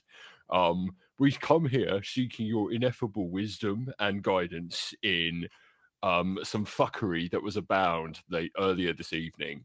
I don't know if you noticed at the palace where we had our shindig, but some fucker sent a air elemental at us, threatening to destabilize our peace, and I need them to help save my homeland. I'm hoping you can help me out, help us all figure out who done it. Can I ask that favor of you? These are dark times. I will aid however I am able. But no. My gaze is limited at the moment.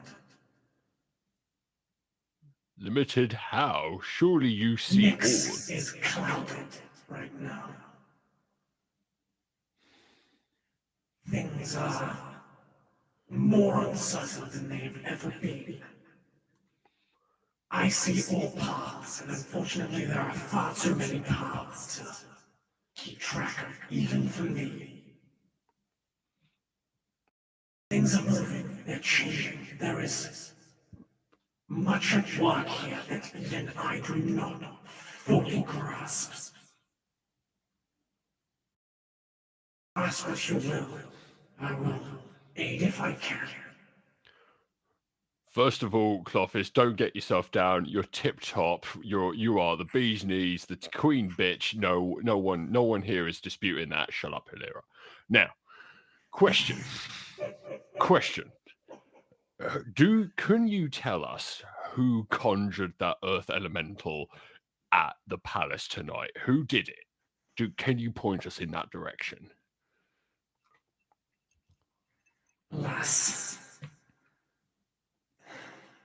such uncertainty is shielded from me right now.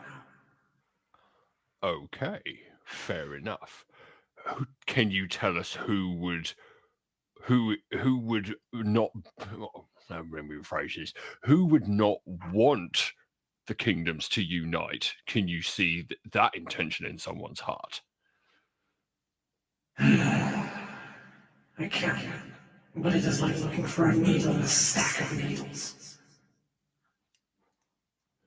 Anyone could do it. You can, Clovis. I believe. The answer is too many. For too many reasons. Scotty, Yes, you have a question? I wasn't sure what the method was for this. I was going to whisper it to Hilira to whisper to you if that worked, but fine. If not who, then how could be useful. How did they achieve what they did and got something in? What was the method they used? Maybe that could lead us towards narrowing down who it could have been from our end. That creature is a known entity. They are sometimes referred to as invisible stalkers.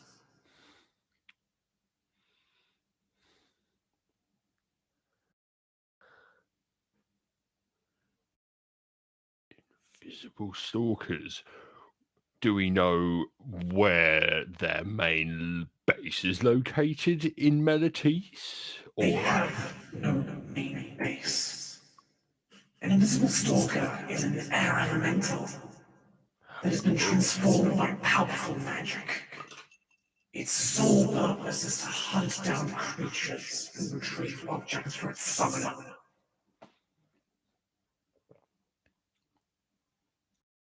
Oof. As you all know, it takes powerful magic to simply bind an elemental to your will. To bend it and mutate it is another level entirely.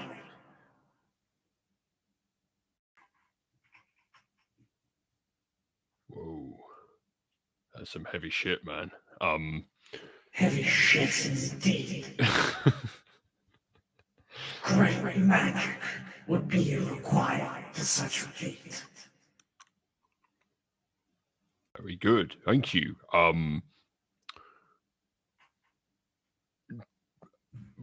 How do you like your eggs in the morning? I'm going to say out of character, just as throwing you guys a bone.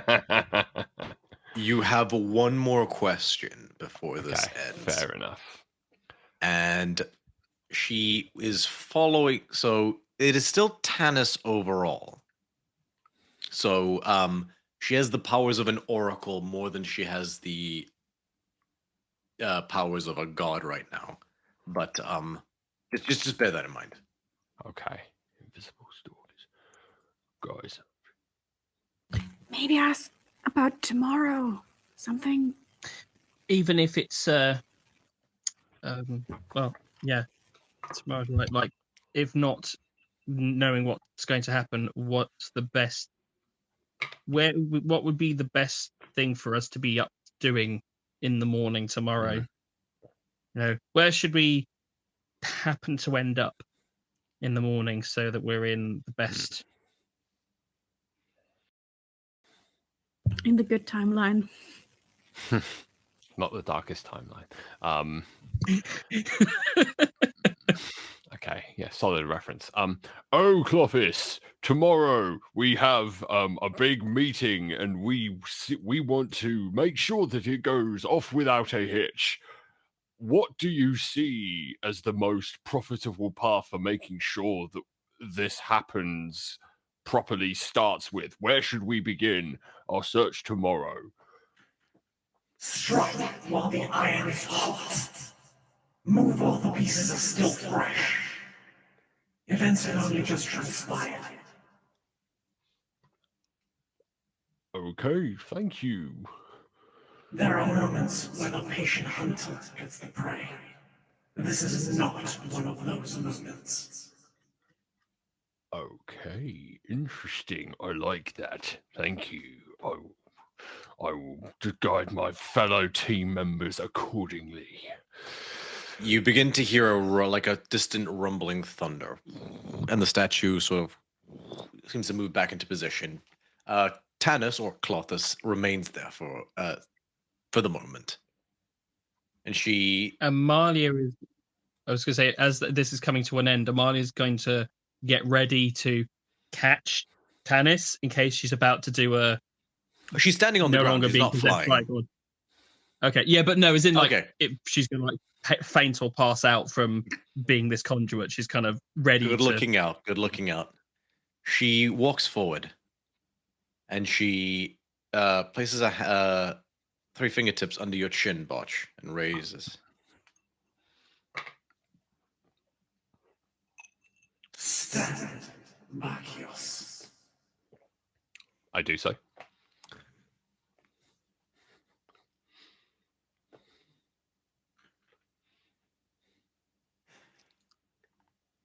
You have always demonstrated alacrity. You have always thrown yourself headfirst and shown no fear.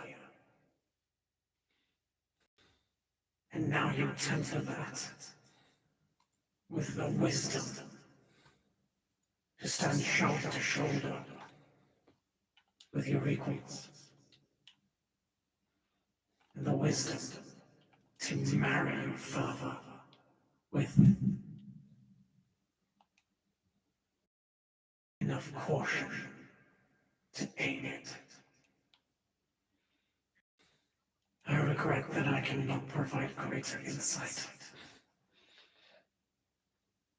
But this gift is a gift I can give. And she grasps your blades with both hands and does this, and you hear... And just lightning from you don't know where slams into the blades. And like you literally skid back 2 feet on the floor, like, as there's a faint glowing aura to the blades now, as the spools of thread seem to double and grow longer, and the new glyphs appear along the sides of the blades. So, Botch, If you want to look up Nimira's Threads of Clothis Awakened. Oh, fuck yes. Oh, come on. Let's see what that is about. And as that lightning strike happens, then right on cue, the light fades from behind her blindfold. And the hair, and she's straight up. And yeah, Amali's there. Just quick as a cat-like reflexes, catches her. Yeah. And kind of just places her down so that gives her some, like, she just puts so she can sit down comfortably herself. Mm.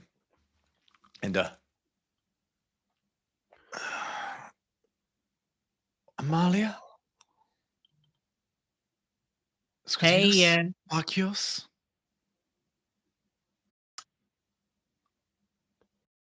Nice.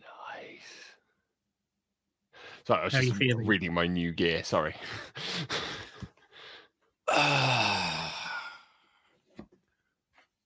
Halloumi, I've got a headache. Yeah, you were coming up with some pretty bright ideas back there, referencing the light coming out of your face. You know, you are sorry for channeling Clothis through your mortal coil. I know that must be a right bitch to deal with. It's like someone wore me as a sweater.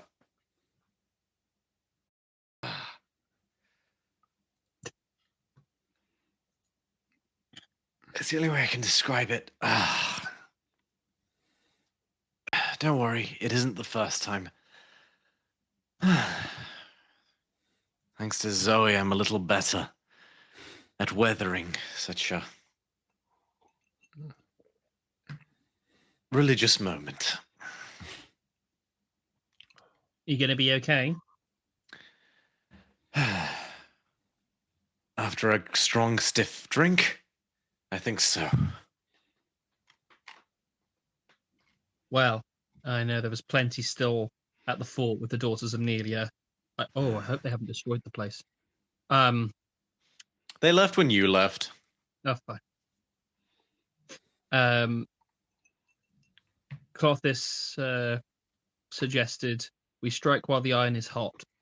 So we should probably take our leave now. Is there anything else you need?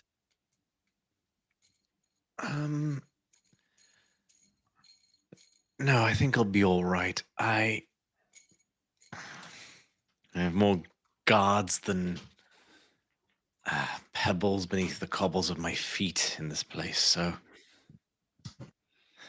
I'm as safe as I can be. Watch out for invisible stalkers. Apparently, whatever they are.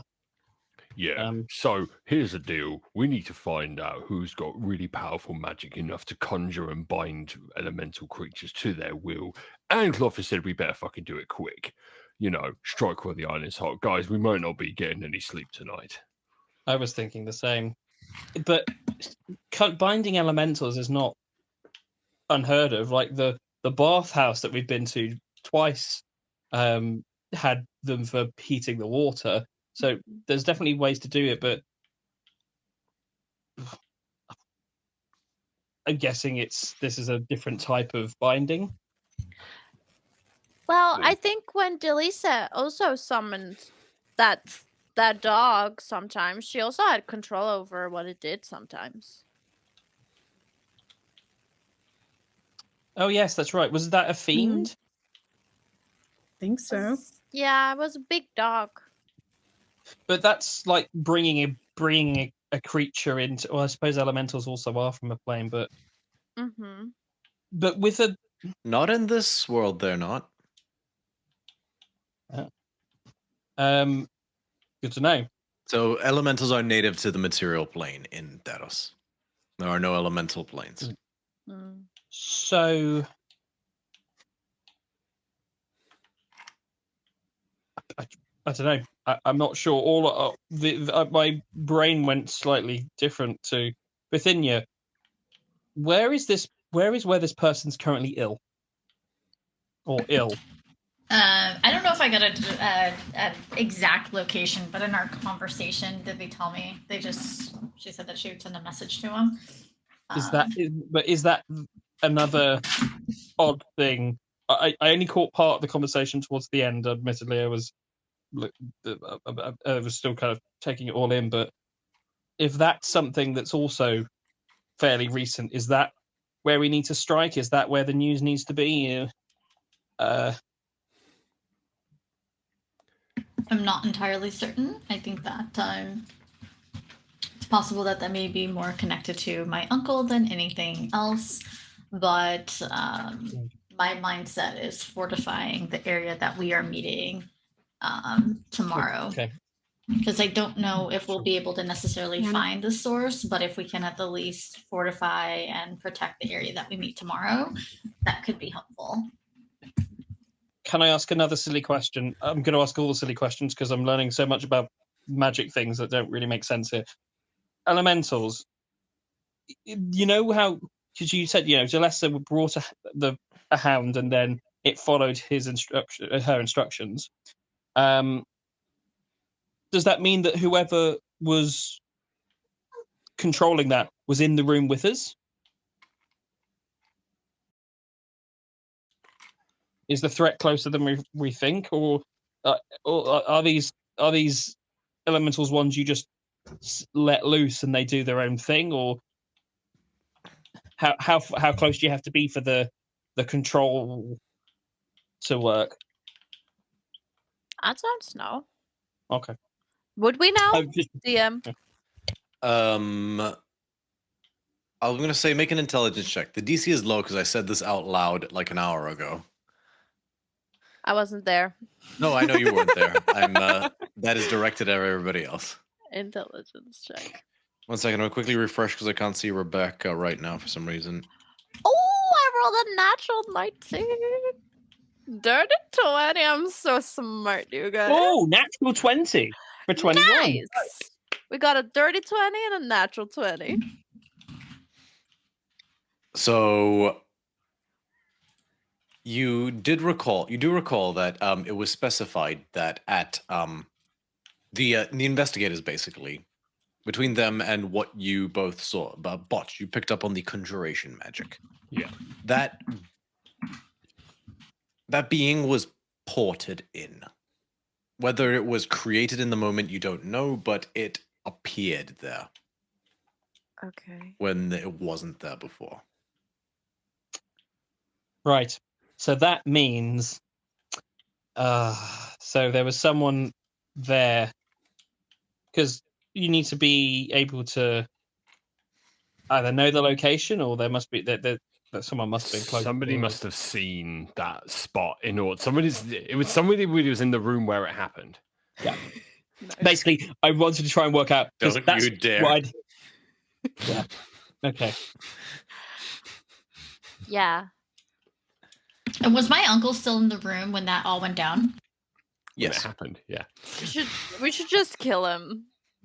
Just because. No reason. We don't know. Oh, do we have reasons? We definitely have reasons. Okay. Is that the plan? Hey, look, we're Tempest. We're already recognised guardians of Malatis. We could just say, it was on official Tempest business. Tip off Adora and then be on our way. Tanis chimes in at this point, having set up. That experience drained me greatly. But little power I have enough left for a small bit of aid if it is needed. And she pulls out, these were a gift from Penelope. A small set of white ivory pieces. Skotinos, you recognize bones of Astraphis. Yes. She pulls out rolling dragon bones.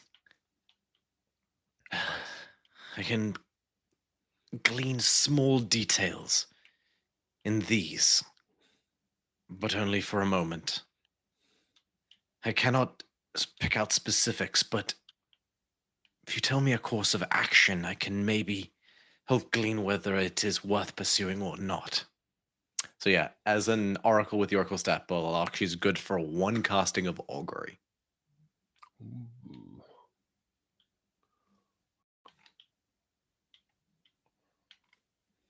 any info would be good now, I suppose, just in case it gives us a hint.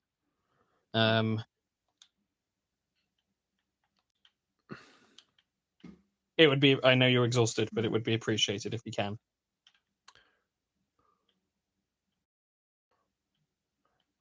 So, what's the question?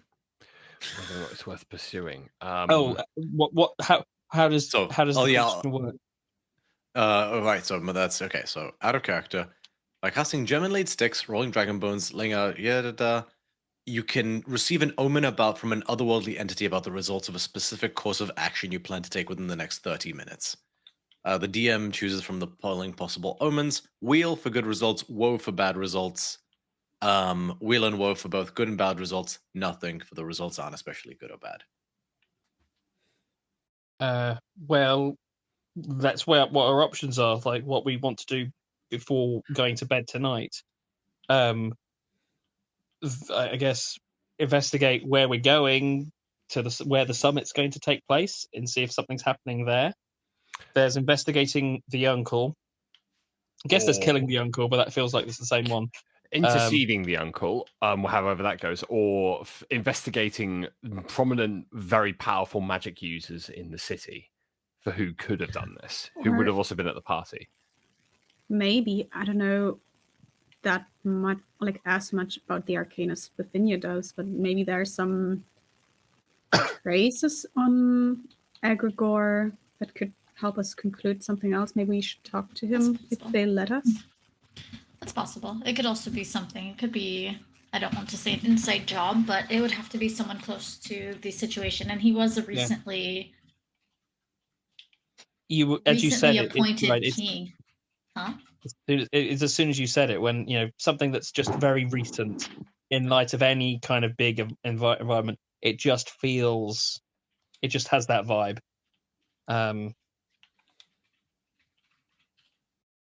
The only ones that would benefit from him going away are those that are closest to him, because he only was recently appointed because of the death of his parents. It's possible that we could look into the advisors. Yeah, it is strange that the creature just went after him. I mean, there were so many dignitaries in the room. Well, was it just that it was the closest person to it when it came through? And then it would have just gone rampant and just attacked. Because it started attacking you afterwards. Because I put a spell on Egregore to ward him against attack. Oh, so you think if you hadn't, it would have just kept going through? Because it never attacked anyone else. It never attacked anyone else, did it? No. I guess we never gave it a chance, but... Okay. So, we could... Go on. It's curious because they were allowing him to walk around. We were quite cordial with them leading up to that point. And they had only just recently ushered him away during a certain conversation. And it only happened when I walked back up.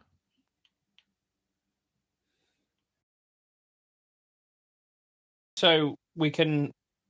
Do we want to see the course of action of... I think the two things would either be advisors or scouting the summit area. If we can only ask about one of those, which do you think is best to ask about? I think the advisors. I'd agree.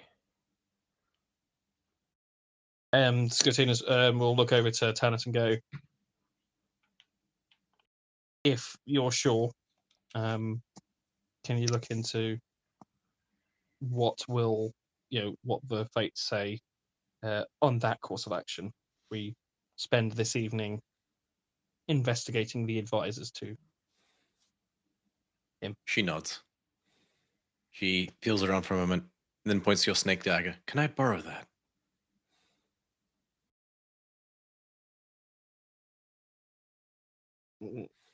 Okay. All right. Like, if it was anyone anybody else, have a blade? It doesn't have to. I take it. I go. If it was anyone else, be careful, please. She pokes a not terribly large, but nonetheless bleeding freely hole in each one of their hands in the center of the palm. Blood begins to collect. She gathers up the dragon knucklebones, shakes them, and then just slams on the ground. They scatter on the floor, and they just leave these patterns of blood, almost like almost Jackson Pollock-esque in a sense, like a scatter. That almost looks like a constellation. She hastily just pulls a cloth out and just wraps her hands, and just gets down and just looks over.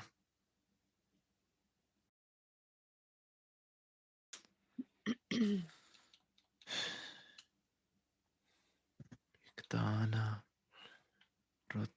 just seems to be studying them and just muttering under her breath.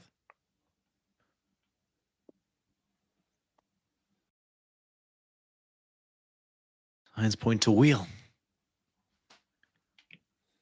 A good thread to pluck.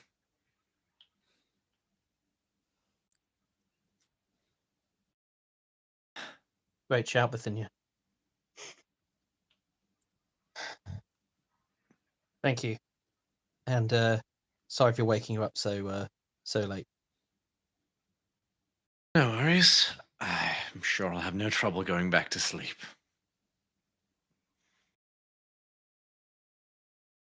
Galatea misses you. I know. I miss her. I miss all of you.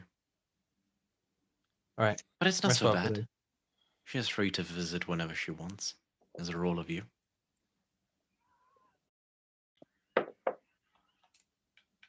It is a cage, but at least it's a very large cage.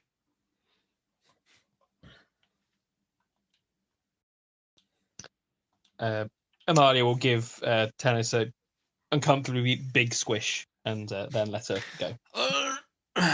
Love you too, big kitty.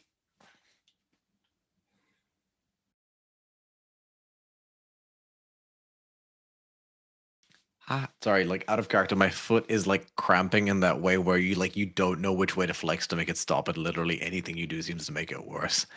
Okay. Let's go for now. All right. So Tannis is taken away by a couple of acolytes who sort of gently support her as she sort of very groggily is escorted back to her chambers. And the acolytes give you regard. You definitely get the sense, sort of by way the people, like the other acolytes, are gently ushering you towards the door. You've not overstayed your welcome, but you're about to. Hey, Botch. Yo. What's up with the... He points to the weapons going. Oh yeah, cool. Yeah, they've got a bit of a power boost. I can do these things are gonna cut through some fools, I'll tell you that. Yeah. Plus, here's the thing, right? I get the sense that these things are so awesome that people might get distracted when they're trying to do shit. But just because how awesome I look with them, you know. And as I do, I flex my upper body, and it's just the rippling muscles just seem to be amplified by the glyphs that are coming off the glade. So what do they do? Don't worry about it. It's fine. You've got Atmos. I've got Nemoras. We're all good. And you've also got a really nice belt. So, maybe. Yeah, don't worry about it. So don't worry about it. This belt. Don't even worry about it. Well, some people got their muscles naturally. He's got you there. Well, I just know how to use my time efficiently, Well, when I think of a comeback, I'll make sure to give it to you. You do that, big boy. You do that. That's right. I'm going to give Botch a headband of intellect just to balance things out. What's going to happen when I get that? I just turn up. One would like to rage. Yeah. Basically. Turn into a massive Karen. I would like to speak to your manager. Nice. Oh, that's happening at some point. I'll make a way to make it temporary, but that is happening at some point.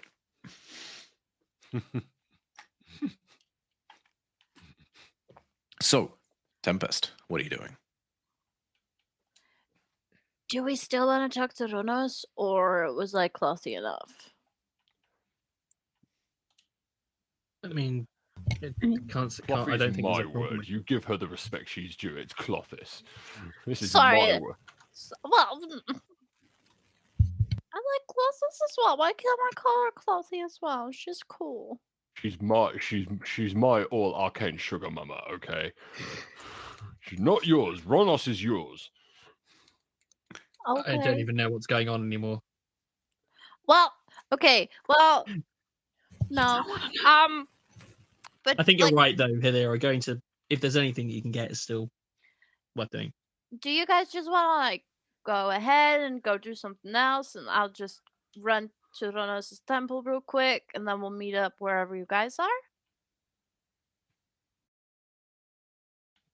Do you think we'll get like significantly more information from that in exchange for, quite a lot of magic that you're using up for that? It's a ritual spell, so it doesn't. I'll really... say out of character. I will tell you now.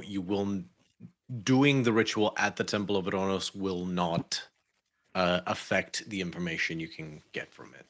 Okay, so I can just do it here in front of the Temple of Clothis on the floor. If you wanted to. I don't want to. What just happened was more about the fact that you had an oracle available than the temple helped, but it was a whole thing. You could go to the Temple of Adonis if you wanted to. With your speed, Helida, it would take you like a minute. Exactly. That was I was thinking. If they go ahead, I'll be there in like 2 seconds. Kind of will actually, especially if you cast haste on yourself. Jesus. Okay, you guys go do what you guys got to do. I'm gonna What go. accent was that? I don't know. I'm here for it, but I'm gonna run to Ronos' temple real quick because I've actually never been there, so it's gonna be real cool. And then I'll meet up with you guys. I'll be back in like 5 minutes, and I run off. she leaves a perfect Helida-shaped cloud behind her, like a Roadrunner style. Yeah, you're there in 2 minutes. Okay. Do you guys want to do my thing first? I don't know what you guys are doing. Let's do your thing first. Okay. I'm just gonna go into the temple and just wave at everyone. If anyone's still there, just go like, hi! And then... There is one older acolyte who's just in the process of sweeping the floor. He's got a sort of handsome face, quite sort of chiseled jawline. Older, he sort of looks like in sort of 50s or 60s. He is wearing a flat, wide brim helm with the little winglets on it, full on Jay Garrick style. Or anybody who gets that reference. And yeah, picture Jay Garrick from CW's Flash. That's sort of what you're looking at. Hey, young lady. Hi. 1 second, I had this. I'm just gonna go over there. Okay. Squish by. Can I just real quick just take his brew and just sweep up real quick for him so he doesn't have to do it himself? He's a sweet old man. He's pretty spry, but yes, you can absolutely. Yeah. Make a dexterity check. Okay. Let me check. That's +3.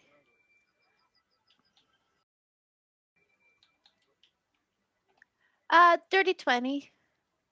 Easy peasy. Within a minute, there is a sort of gale of dust just released out the front, and just dispersed into the evening air as the temple looks clean. Thank you. Of course. Okay, I'm gonna actually set up now. Of course. Okay, and I'm gonna go and just look May around. your strides be long. Okay. And he will take his leave. Okay, I'm just gonna set up my ritual. Do you have the materials? Well, I was looking at my spells that I prepped, and I also have Commune, so I'm going to cast Commune. Okay, so Commune does not have a material component? It does not. Okay. Perfect. You sort of lay things down on the altar, and you are able to be provided free of charge various incenses, herbs, and meats of prized livestock that can all be sort of burnt up as a sacrificial offering. And yeah, you lay out the sort of powdered fire and strike the flint. The smoke begins to waft, and you watch as the curls of smoke lick around the frame of Ronos, who stands in a sort of striding pose, his statue.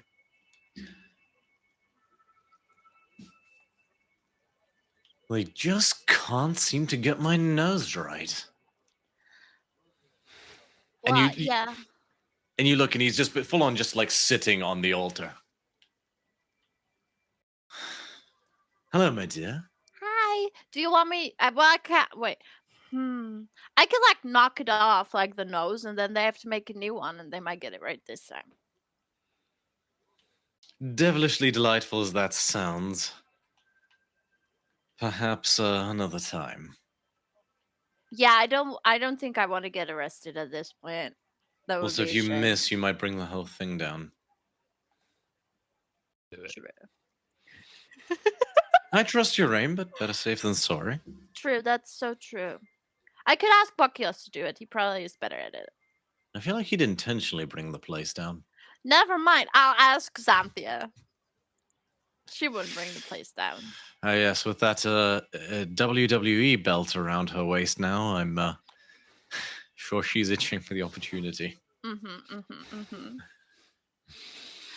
Anyways, I had to ask you some questions, but like they totally left my brain. So I'm just gonna think for a second. Take all the time you need. So do you like know what's the person that summoned the freaking elemental at the party? Oh, sorry. I thought that was half the question. I thought you were like, was the person who summoned the elemental at the party, and like there was more? No. He was indeed. He? Okay, he was. They were indeed. Yeah, no. Okay. What? This is only yes and no questions, right? That can be answered with a yes or no. Okay. That was the first question. I believe a short phrase can be offered either yes or no would omit critical information. So, but yes, you should steer towards. Yeah. Yeah.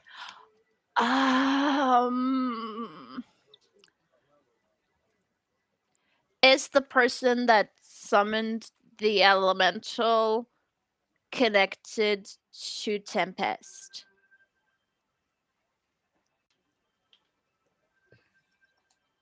No. No, okay. So it's not Uncle Killam. Right, it's not the uncle, right? That's not a question. That doesn't count to my questions. That's me talking to you, Ronos. That's not my question. I am a poker face. Man, I should probably learn to have a better poker face, because I'm like, just like... Okay, my last question is...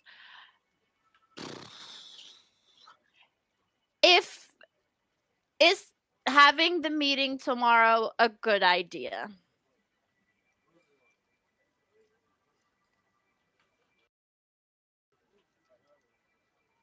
He thinks long and hard. Oof, that's a long silence.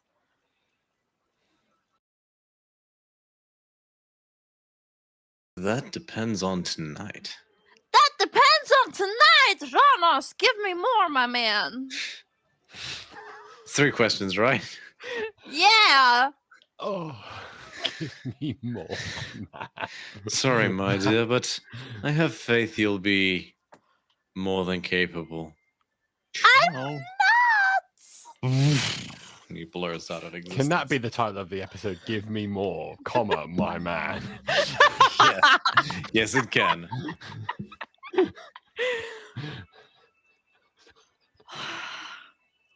Lara will just sit there for a second. She'd be like, now what? I thought it was the uncle. I thought it was going to be easy. We killed the uncle. It's done.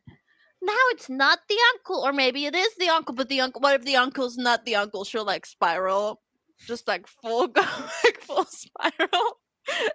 And the end conclusion is there's a fire and everyone dies. That's how it's gonna go. That's right. The spiral ends after like a solid 2 minutes of spiral. The acolyte who's like been watching this at just one point chimes in, was basically like referring to a portion of your spiral. Mm-hmm. Where did the elephant get the butter? I don't know, but these people, like my people, they keep talking about butter and sticking fingers in pies. Like, it's so confusing. Like, every time, like, I don't know why they do it. What do they have against pies? You know? And butter. This is... I know I'm supposed to be a guide to the people, but frankly, my dear, I'm a little out of my depth on this one. Yeah. Maybe they just like the way a pie feels.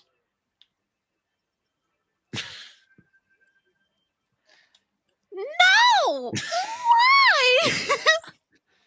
I don't get it. I don't get it either. That was a stab in the dark, my dear. I don't know. Sorry, I'm so happy you don't understand as well, because, like, man. Okay, well, it's been a pleasure talking to you, sir. What's your name? I didn't catch your name. Demicus. Demicus. Didn't catch your name, young lady. Oh, I'm Hilera. Nice to meet you. Oh, yeah, nice to meet you as well. I'm in kind of a hurry because I kind of have to save Melodies and, like, then Akros and then...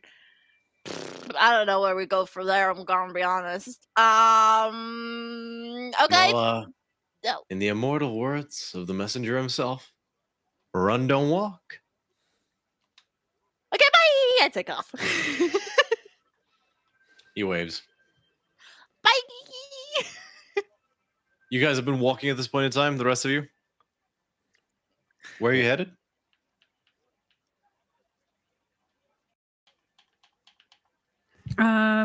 Would we know where Egregor was staying in Melodies? Like he and his entourage? Not offhand, no. Would we know someone who knows that? Yeah, probably. I mean, Well, Bithynia Then we're definitely. walking to the person who knows. Yeah. So that would be if- Petty Sofia, Molpadia, sort of like people of power. So, like, anybody who's anybody could potentially be privy to that information. It's up to you who you're going to go to. I'd probably say Molpadir might be best placed, especially if she's coordinating where people are staying now, if things are moving in light of what happened this evening. Like, some people might not be staying where they were staying if they wanted to put them somewhere safer. Maybe, I don't know. But Molpadir is probably who I would suggest.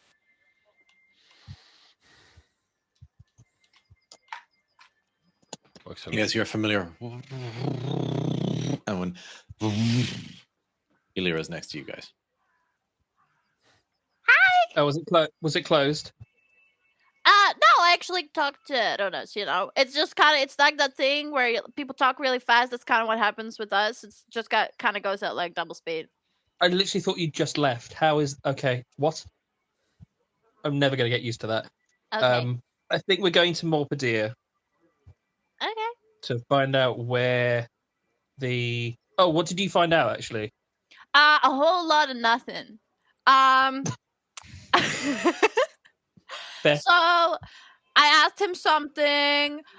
The person that did it was at the party that summoned the elemental. That's what we know. That it was not your uncle. That's what I asked. It was also someone not connected to any of us. I had this wild theory in my head that it might have been someone from your people, Skotinos, and I was like, "Oh, double betrayal!" Like, yeah. Well, I'm still trying to work out that loose end. To be fair, so no offense taken. Bithinia, make a history check. Okie dokie. Speaking of, where were the delegates from the Skull of Ale? I didn't see them all evening. Are you asking the DM or are you asking your? I'm asking everyone. I'm asking everyone, and then I'll ask you: I didn't see them at all, or I didn't see anyone. No. No. So Bithinia will look over and she'll say, I only recognize the individuals that I recognize, and so I didn't necessarily get to talk to everyone that I wanted to. My apologies. I was hoping that maybe you or Amalia, while we were separated, might have found them. I didn't have any luck. Hilira, have you got message still? I do.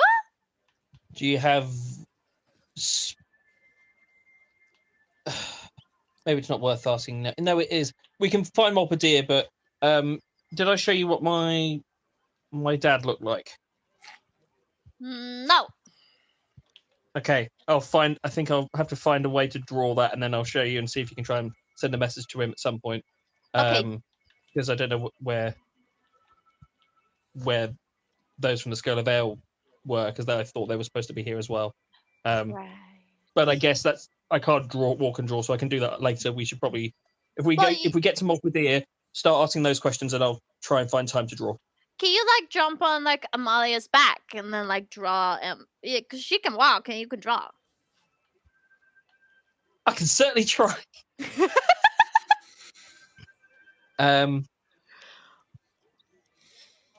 Yeah, I mean, no. I start, but then I'd probably imagine it's impossible to try and draw. Make a dexterity check with disadvantage. Oh God. Respect. No. Starts with an 8. Yeah, it's an 8. No. Cool. Like you can draw, but there's too many bumps. Amalia's not careful, and so just. There. I'll do it when we get there. I'll take the ride though, and I'll basically ride Amalia to what it is. Very well. Bithinia, what did you roll on the history check? 26. Easy enough. As you mull over what Hilira said about the questions she asked Ronos, and to your knowledge, you have never seen your Uncle Cadmos demonstrate any magical capabilities.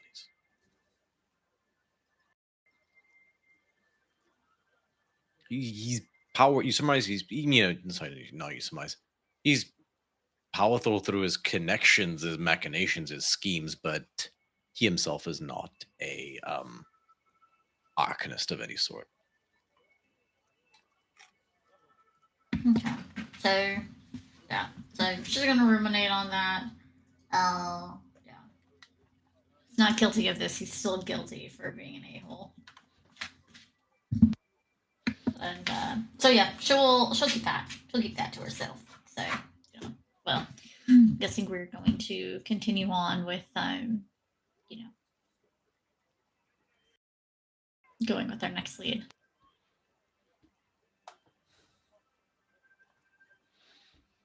And so you're going to Molpadir? Yeah. All right. I think the only thing I want to do after that, or before the morning happens, is go to the site where that meeting will happen, but we'll go talk to people. Okay. It's about the equivalent of 10 o'clock at this point in time. In the evening. That's not like a warning or anything, just to give you guys context. Where do you go to seek out Molpadir? You aren't actually 100% certain where she might be. Well, it's a very good point. Hilira, never mind speaking to my who I was going to say. Message Molpadir, tell her that we need to speak with her. about something. Where is she? And then we'll just go to her. Oh, That's probably easier, right? I will repeat once again as I'm ticking off a spell slot. Nobody die. Thank you. Okay, no, that's the title of the episode. Nobody died. ... Thank you. With a W at the end. Thank Yep. you. All right, I will send a sending. What is your wording? I should really take note. Oh, I think we lost Virla. Oh no! That doesn't. Sorry, you guys all disappeared for a second, so I stopped talking. Well, Hi. So, where are you? Where are you? Are you alive? Can we find you somewhere? Tempest needs you.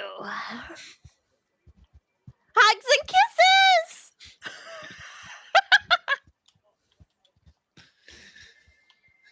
You hear a chuckle.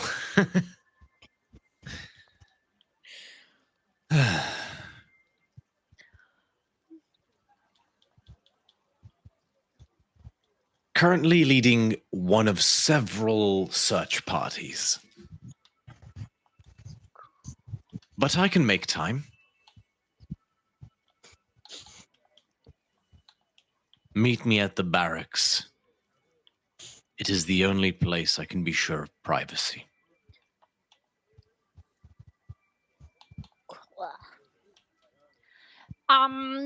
She says hi. She thought we all looked really good at the party. And she's at the barracks. She wants to meet there because it's private. And yeah. No. Well, I guess Bosch's dresses went down a treat in the end after all. I knew they would. And how far are we from the barracks? 30-minute walk. Don't test me.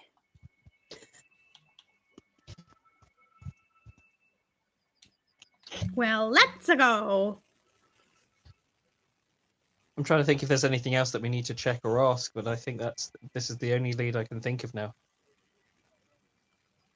Well, I'm glad that we were able to find someone to meet with this evening. Not just one, but multiple individuals. Was there anything else you got from Ronos? Oh yeah, I asked something along the lines of like, is tomorrow gonna go well? And he was like, that's what to do tonight. But he didn't say like what we were supposed to do to make it go good. Well, no pressure or anything. Great. Exactly. Like no, like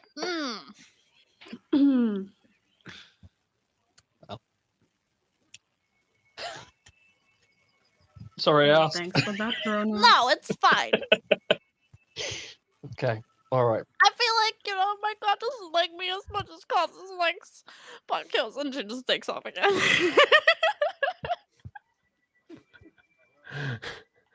I think exhaustion is starting to hit us earlier than I realised.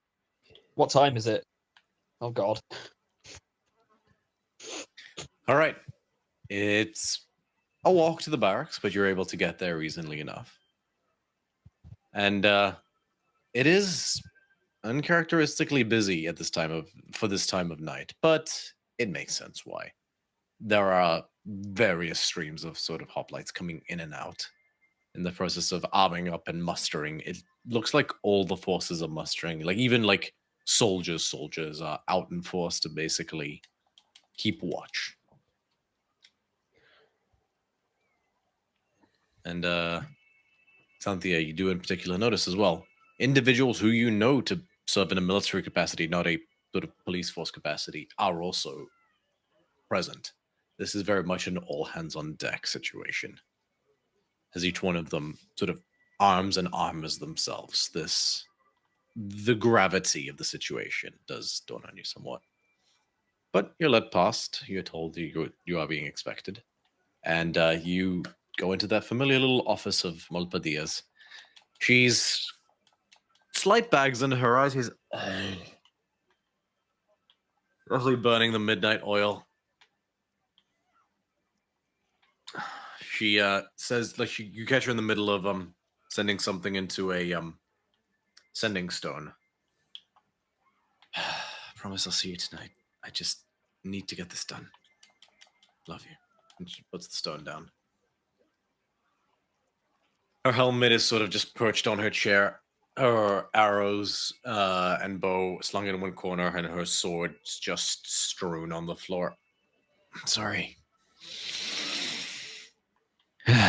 Just stress and more stress and a long evening. That's clearly not over yet. But on the upside, it's the summit tomorrow. Hooray.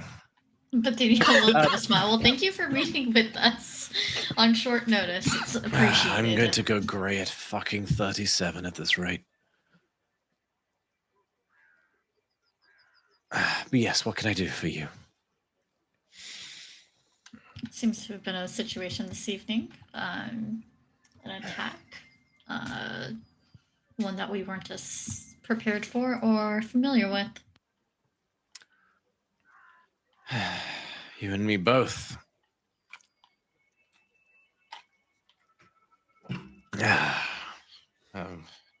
None have found anything, which is a problem. We have some info that will be maybe useful, maybe not.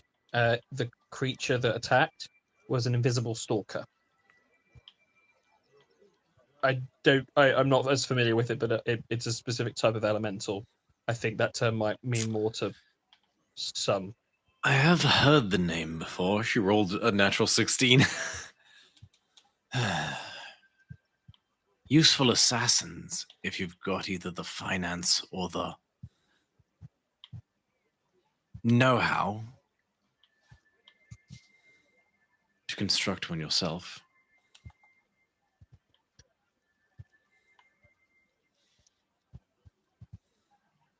The other thing that we're looking at, well, we're doing Tempest things. We're looking into things, and we're not necessarily. We haven't got answers just yet, so we don't want to necessarily panic anyone because we're just chasing these to be sure. What can you tell us about Bithynia? Did you get their names? The advisors. I believe that only maybe one of them gave me their name, but I don't. They're just there collectively. You might be able to at least, if you were speaking or saw them, you might be able to describe them a bit better than I would. Of course. And so she would give a description of how they were cloaked or dressed, similar to what was described previously. Which advisors? Archmage. Oh, I didn't get the name, but yeah. Methodius.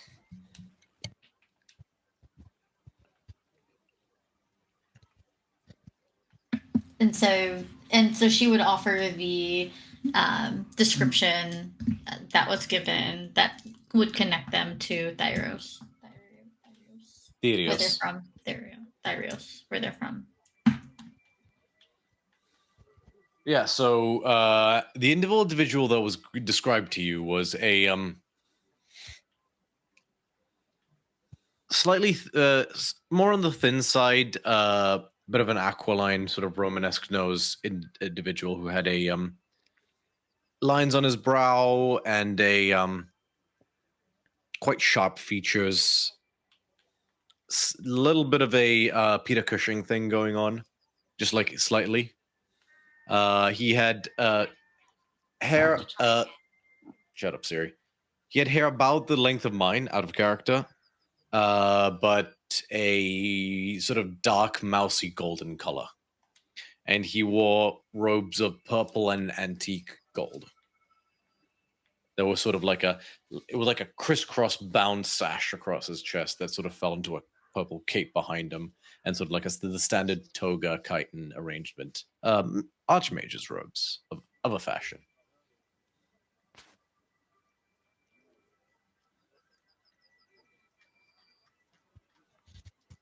Where is he now? Guarding his king, perhaps. I suspect. Sorry, what is I suspect. He's first magus to the throne of Theros.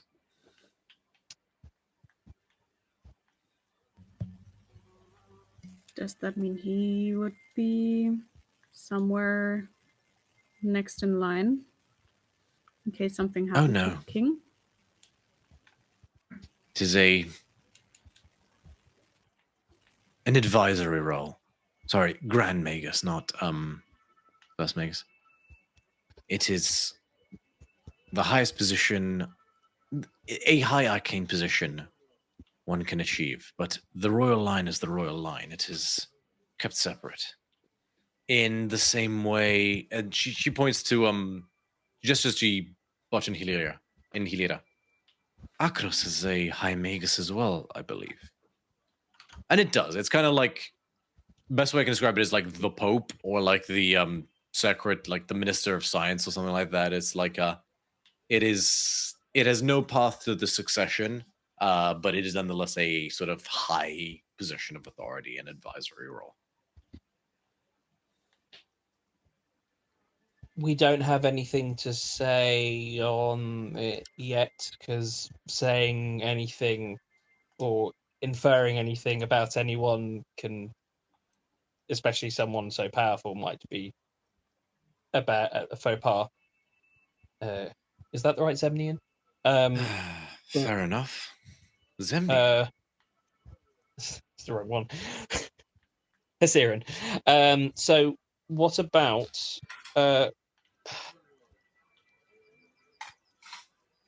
the other thing we know? I'm sorry, I'm realizing that that we've been up a while. That whoever was who brought that assailant in was in the room when it happened. You're certain of this? I looked to Botch. Shit. Yeah. Just We cannot afford to miss if we're going to shoot on this, both figuratively and literally. Yep. We get this wrong, this all falls apart. No summit, no agreement, no helping Akros. So, hypothetically, what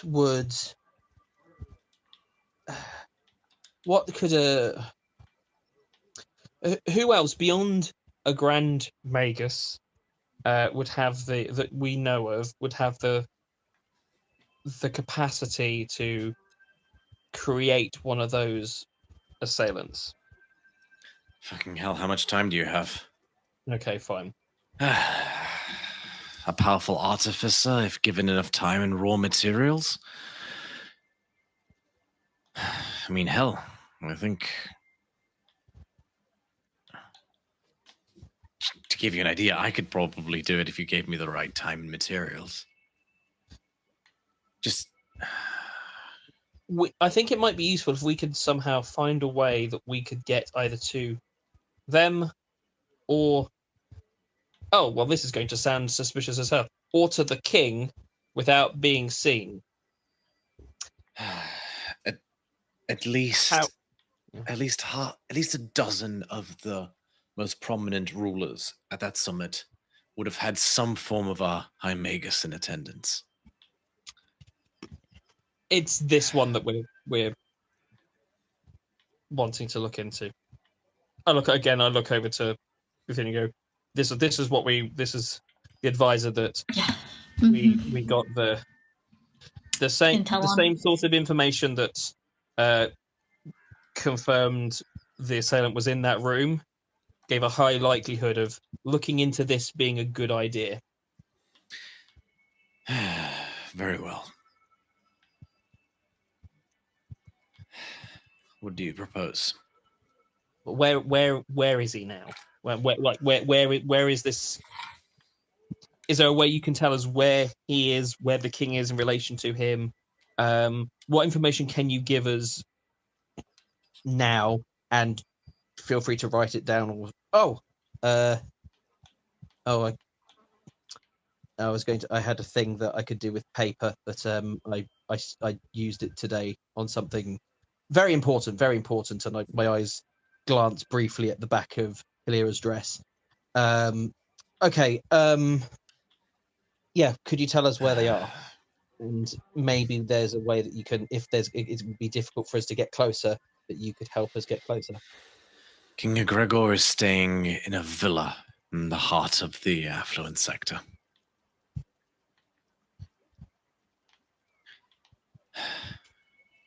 I can show you the way, but I have no means of getting you close. Direction's good enough to start. I would ask you to think very carefully and be absolutely certain before you undertake this venture. Can you think of anything else that could aid you at all? Is there anything else you wish to tell me?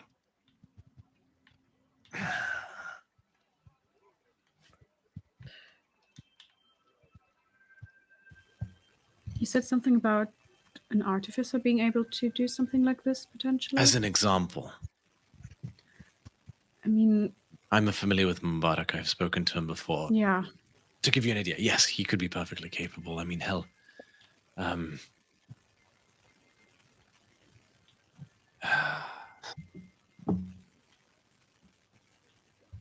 Ecrexius is, I believe, High Magus of King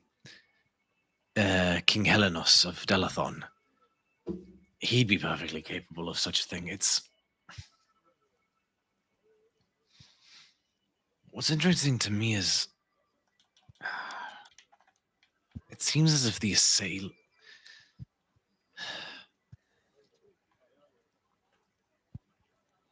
It seems a small measure to take. The assailant was dispatched quickly enough. Perhaps they were simply relying on the element of surprise, but... Or I do not know. they were simply planning on sowing some discord so that the negotiations tomorrow would fail. And well, they did have an interesting... There was a lot of pushback. Who was it that was grumbling the loudest? I mean, that was King Gregor's advisor, was it not? To be fair, his charge had almost been murdered. Not to show charitability to him, but just to play Erebos' advocate.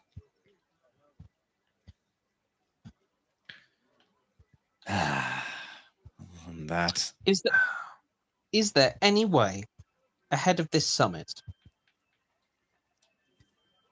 I know that there is such a again spells that allow you to determine magic around. Like you can see magic in an area, and that I think is how we. Well, I don't quite know how Botch your thing works and how you knew where to look, but it's kind of magical, right?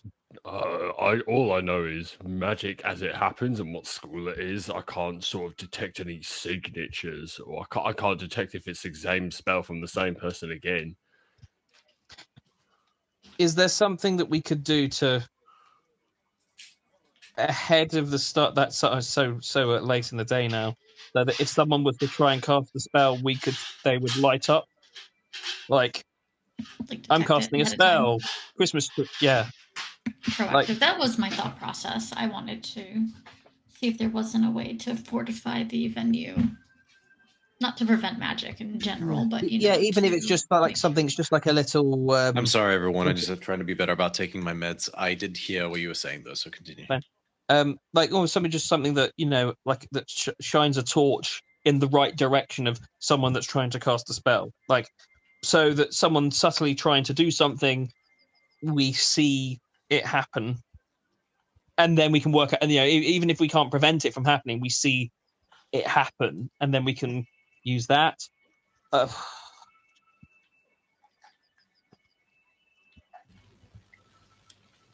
If the Gregor wasn't the actual responsible party, and it was someone else trying to,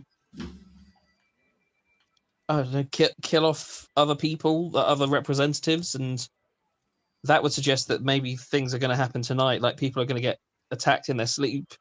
Like we did say, no one else is going to get harmed tonight. Kind of want to make sure that doesn't happen. Yeah, I'd be curious to find out what was put into place for the other individuals. I don't think that, the one. What I understand, would be lost. Everyone of able body and capability has been pulled to reinforce. That includes faculty at the Decatia and combat mages, dreadnoughts. Dreadnought, is a specific kind of mage that acts as like artillery on like a ship. They're evokers that are specialized in destroying structures. Dope. Basically anybody with any kind of power has been pulled, is what she describes to you, and they're on double duty. I mean, wouldn't it be so nice of the city of Melitese to offer up Melitese heroes to protect the king who was almost murdered tonight? Perhaps. Alternatively, alternatively, it may come across as... This is the problem with these sorts of machinations, with these sorts of summits. Everything is perceived in the most uncharitable light. Well, the king was brought back from death by by someone wielding an artifact that shows that has a bit of a checkered past. Maybe we want to go and just make sure that there's no lasting effects from bringing him back, and it's part of our aftercare service. Do as you like, and I trust you, but if I were him, the sentence I'd be hearing is, "Hi, I might have accidentally magically corrupted your sire. Do you mind if I just see him again so I can double check that didn't happen?" Wink. But again, I have to... What would someone acting in bad faith perceive your actions to be? This is the problem with these sorts of... This is why politics is frustrating sometimes. But I'm not trying to dissuade you. I have to caution anything and everything you might suggest, because nothing is ever as it seems in these circumstances. Thinking on what you said, Xanthia. Sowing discord. What would someone have to gain by sowing discord in this instance? Is what puzzles me. Well, if there's discord, we don't form the alliance, and so the lasting threat is met with piecemeal rather than a united front. So, but if everyone at that summit is who they say they are, did you ever think there could be imposter among us? That would be very sus. That would have been very difficult to get past. It was not lost on me. Sorry, I had to. I want to point out that you guys did call for an emergency meeting with Molpadilla. Yeah, pretty much did.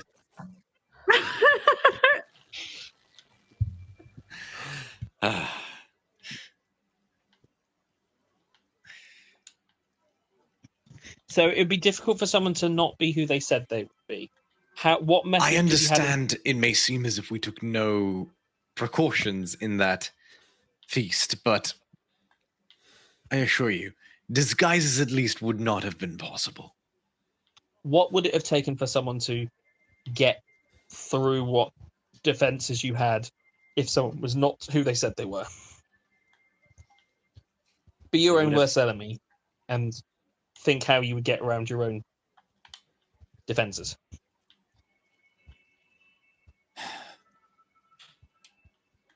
The disguise would have either been physical, as in paint, makeups, prosthetics, and we had countless sentries watching like hawks, and more than sentries. Or a disguise was conjured from within, which would defeat the purpose. No disguise conjured, I can assure you that no disguise conjured from the outside would have made it inside.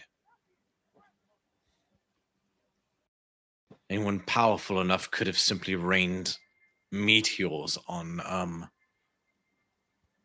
entire summit to achieve the same effect, which would have been met with its own countermeasures.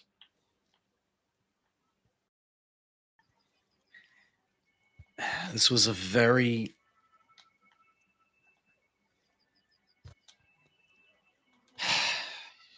It was careful and sloppy at the same time. I can't explain it.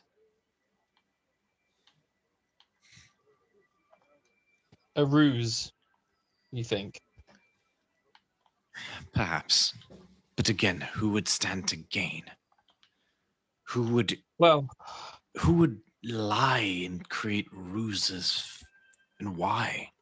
Okay, so we don't necessarily need to see the king, but what about the quarters where this Grand Magus has been resting before going on what are the double shifts? Where's their abode? That Grand Magus serves at the pleasure of King Egregor. He is staying with King Egregor. So he has his own. We don't know if he has his own room or his own. I would wager he has his own room.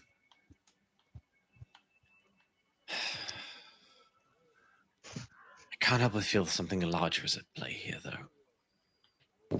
You know, this kind of reminds me of the conversation we had after the attack on Melodies happened when we learned of Akros.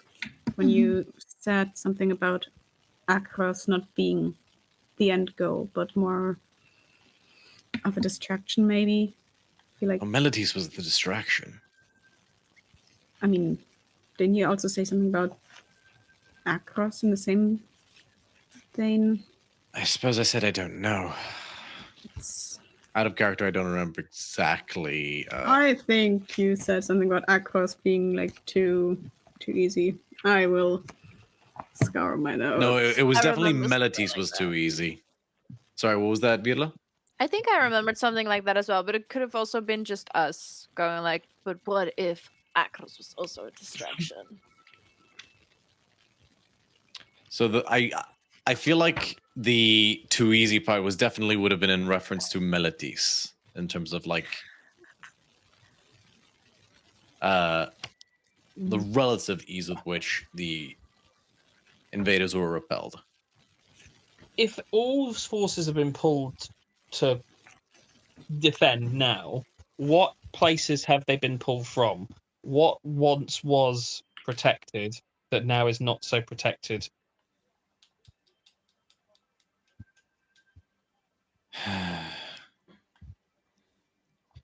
Have you taken the guards from the big spinning tower thing? I keep forgetting its name. Those 2 sentries, Dorman. No, they're still there. Trust me. That is the last place that needs extra guards. Okay. That is where Elspeth, Ajani, Liliana, and Kiora are all staying.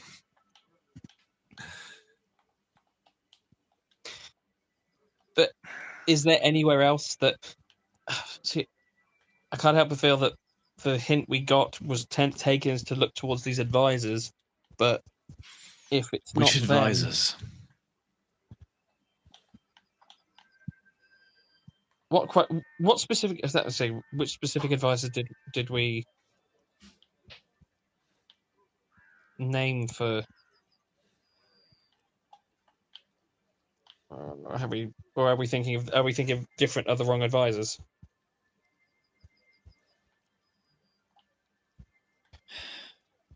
I don't know. Let's take it one step at a time.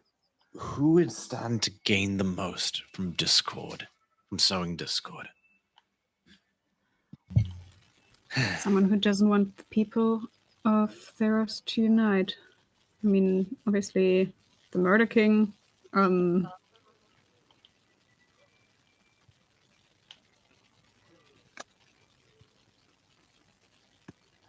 Perhaps, but even if the Murder King's at work here, there must be some middle variable. Do you think that there's someone who's working with him this here that's not willing? Returned? It would very unlikely be returned. Again, undeath is a quantity that can be screened for. All right, yeah. Has there ever been someone, a representation that's ever been aligned with the Murder King? Heavens, no. There has been, at least it had its fair share of corruption and treachery in its life. No city has escaped that particular wart. So, that is the point. If undeath is a quantity that can be screened for and accounted for and prevented against, what would a living soul stand to gain? Is there anyone who's been wronged by Melodies that wants to see it fall? How much time do you have?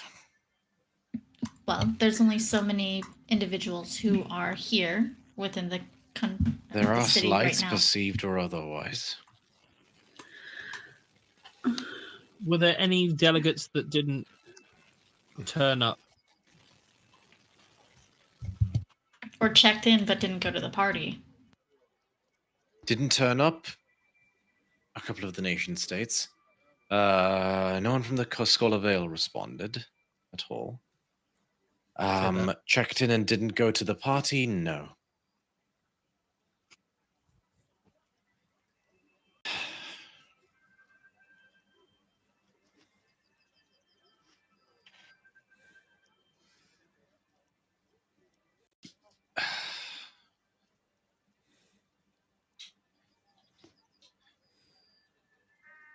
We have to consider the possibility as well that this is not the actions of a single individual. Also true. There is a larger conspiracy at play. Connecting the dots may be the key.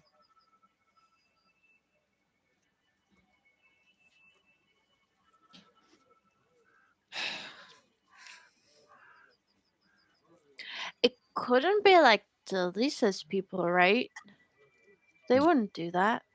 Delisa was from Delathon, I believe, yes? Right? She wouldn't. Yeah. But I think she was with a group as well. A group? Yes, I don't think I ever got the name. But she mentioned a Lysander. Yeah, something about a dragon. Dragon? Yeah, but I don't think they wouldn't do that. I mean, Melodies does not have slaves that need to be freed in that way. We're not Akros after all. I trust your judgment if you don't believe this to be wouldn't be right. Okay, 1 second. Nobody die. I send a message to Lysander. What is the message? Hello, it's Hilera. Sadly, I say hi. I miss her. Did you attack Maladies? I don't remember how many words I have left. You can leave it there if you want. No. Did you attack Maladies? If not, any ideas who did?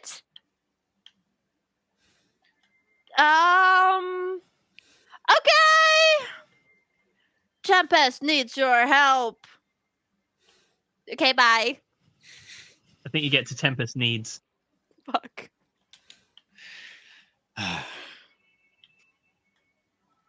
She says hi back. No, it wasn't us.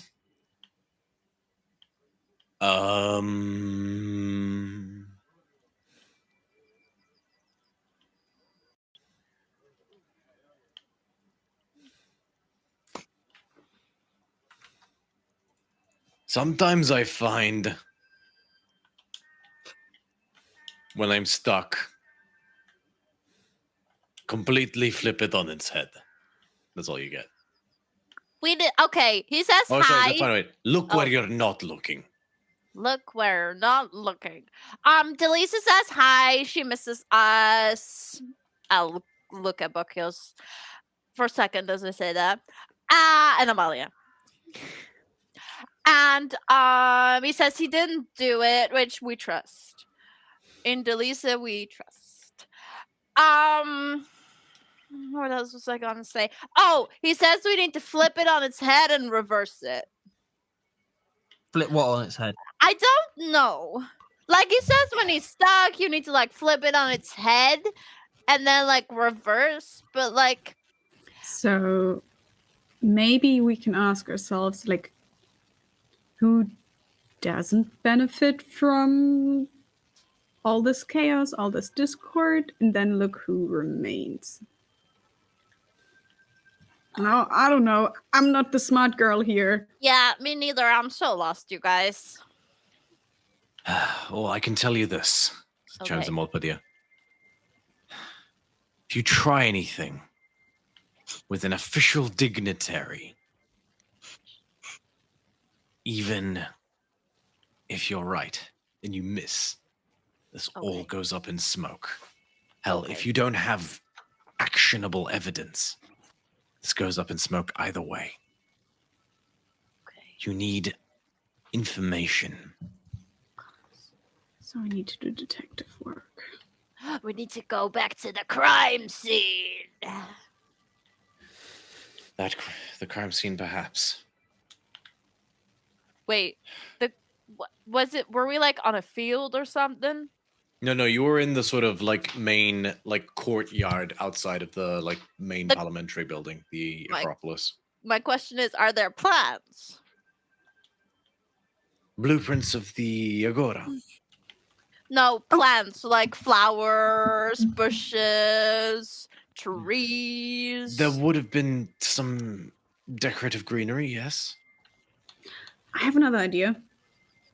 Earlier, when we were meeting up with Kiora and the others, you know, big heroes, we met this Liliana, right?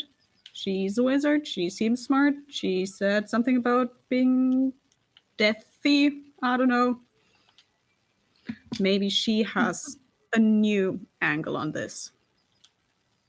And they did say they would help us. So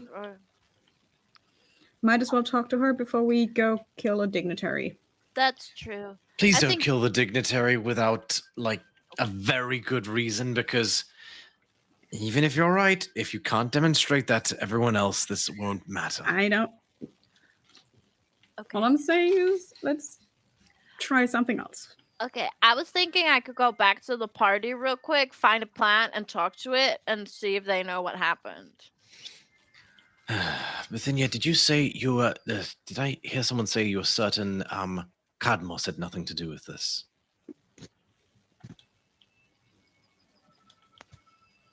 I think so, yes, question mark.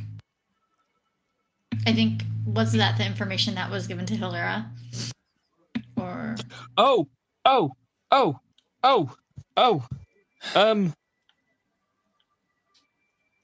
This is your uncle, right? How do we know it was definitely your uncle? Well, they said it was... Do you mean... Are you related by blood, is the question, or is it just... Yeah, that's the thing, is like, is this just in a term, or is he actually related? Cadmos is your blood relative. His partner, Epistor, is not the blood relative. Mm-hmm.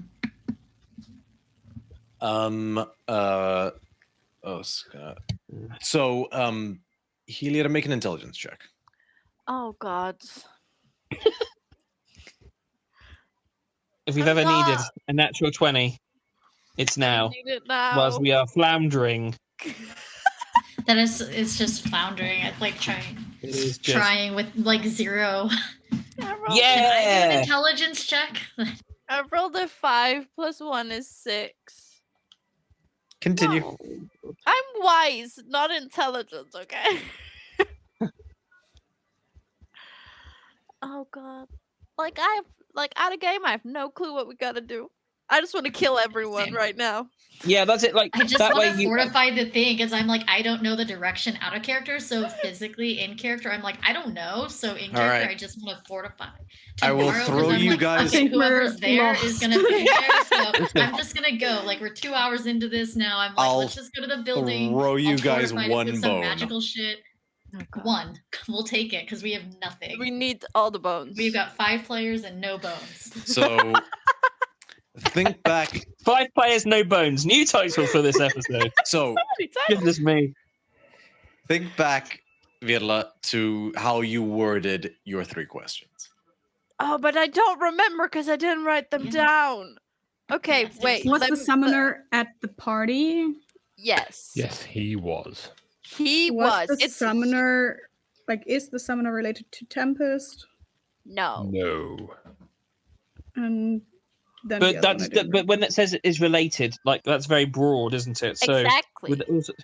So that means, and it was a solid no rather than a not really. It's like a quasi. So that means not blood relative, not someone that we know of. That's like us.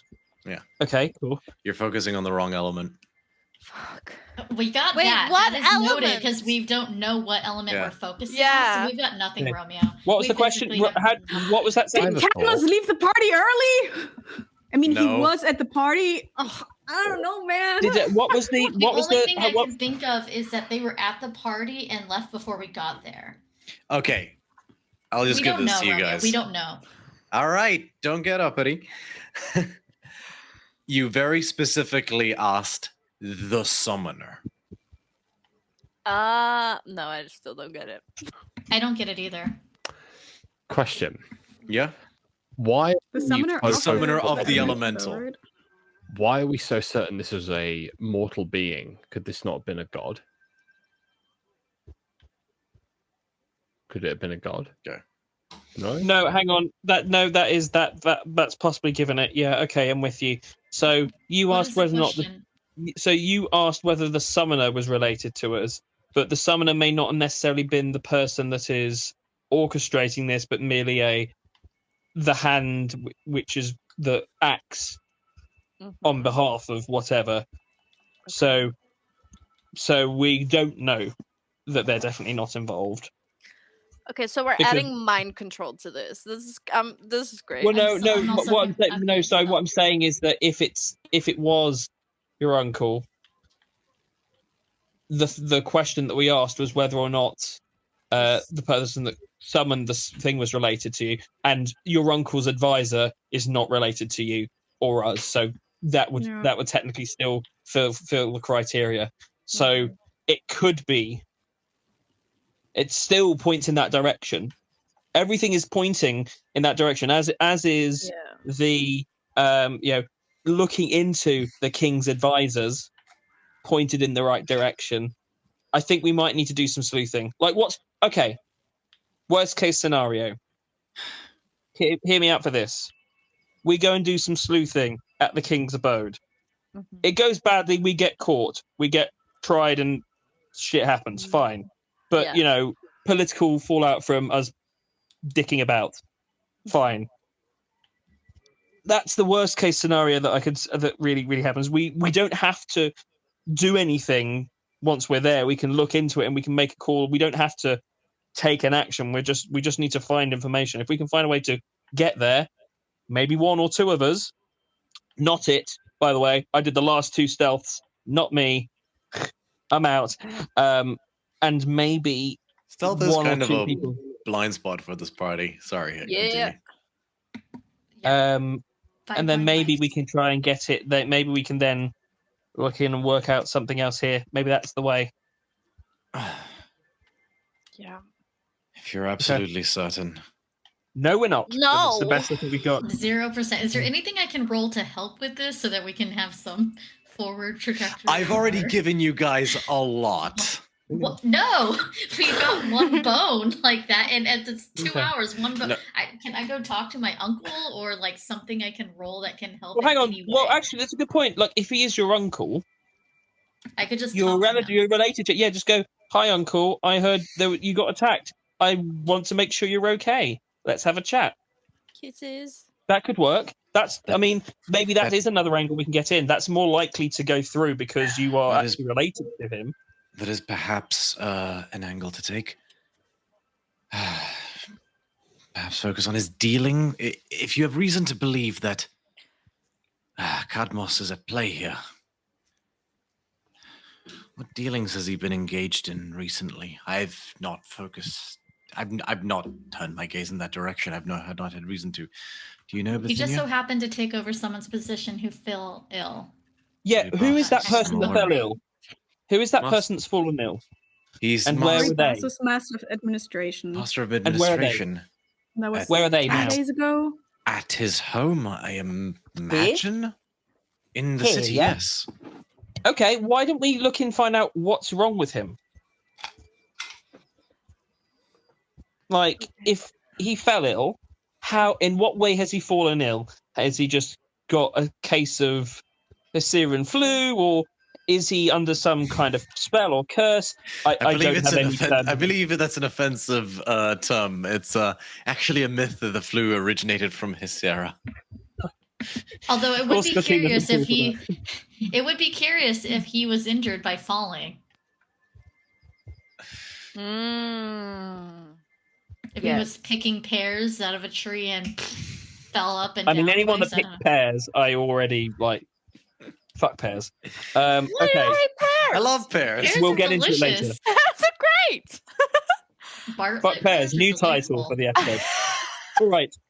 Could you tell us where is his? Could you direct us to where his house is? Yes, it is a small villa, very near the city. I think that's probably worth us having a look at. Does anyone have whatever restoration magic removes curses and stuff? Good. I think I do. Have we already used all your magic? No, but a lot of it. Okay. But let's try that. I can only dispel magic. But do we want to like split up and some of us go to the ill guy's house and some of us go to Uncle's house? If the uncle is the one responsible and he sees that we start sniffing around. If we're split up, it's easier for him to pick us off, I suppose. But I would like to Bithynia, what do you think? What? No. What did you say, Rebecca?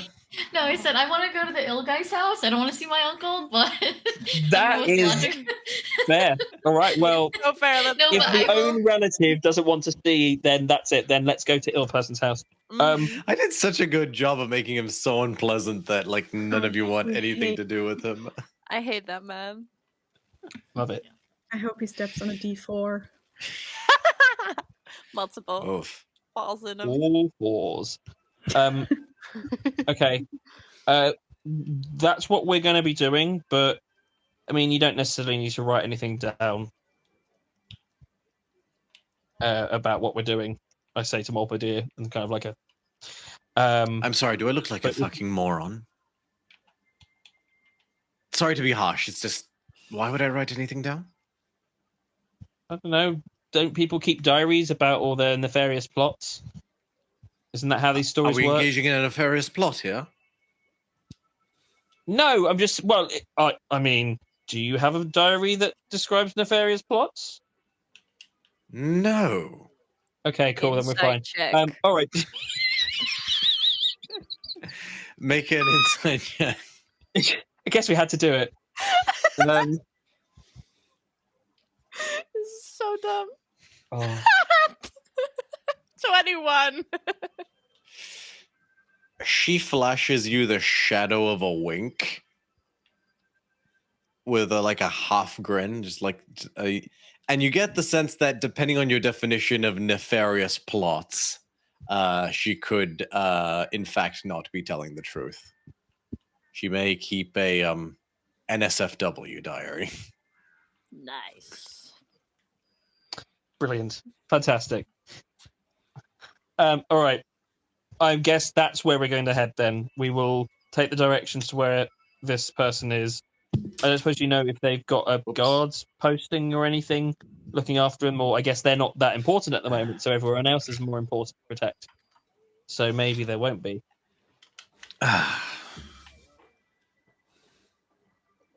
I've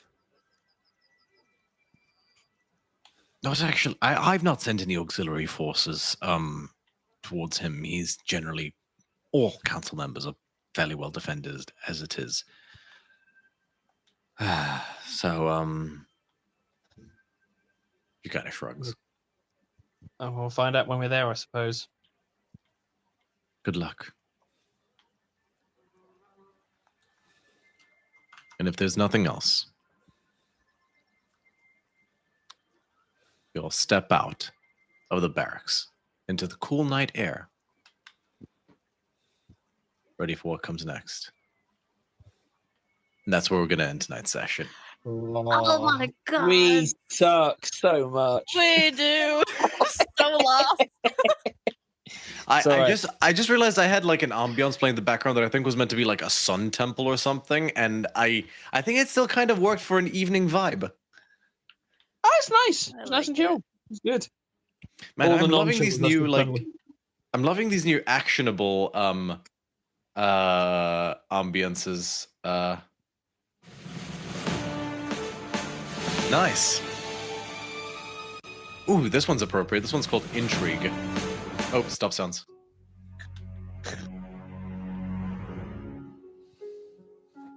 Oh, ominous.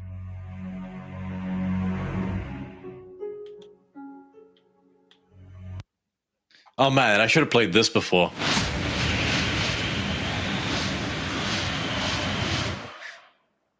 That's our brains just melting. Oh, Scotty, cast Blood Extraction. Just say you cast Blood Extraction. I cast Blood Extraction. These are going to be fun. I'm going to enjoy these. Do you have one for Eldritch Blast? Is it just someone saying Eldritch Blast? Eldritch Blast. Pew pew pew pew pew pew. little laser guns. Yeah, just a little laser. Just need the Star Wars laser. Like That's it. Yeah. Oh yes. Yeah. Did you say for I would like to rage? Yeah. That's pretty What apt. the- I like that one. I don't have an Okay, there's fire spell. No, that's too fiery. Although that's pretty good. Hell of Pain? No. No, that's just ambience. We're going to have fun I with don't this. think so. No, that's called Death Curse. I can find something. I feel like Eldritch Blast would sound more like a Key Blast from Dragon Ball or something like that. Like, it would just sound like energy, just... if anyone's played or watched any videos of the demo, not the alpha for Baldur's Gate 3, the actual spell Eldritch Blast in that sounds like a kind of thing. It sounds like energy. It's really like the sound effects in that are really well put together. But total side point. Thank you all so much for coming out this evening. We really, really appreciate it. Any big shout out? Thank you for the posture check from Pixelated Bunny. Watch streak from Bomb Clancy. Who dat?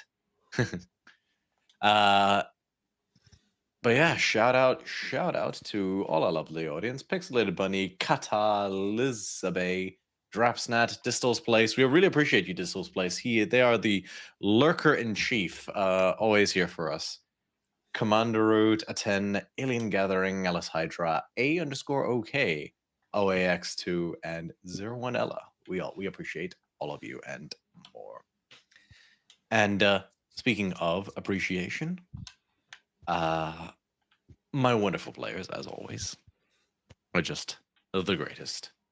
And starting off with Rebecca, would you like to tell these fine folks about yourself? Yeah, hi. Yeah, you can definitely find me all over the internet at Bomb Clancy, or on TikTok you can find some TTRPG content at Mimic for Hire, or VTM content on Sire for Hire.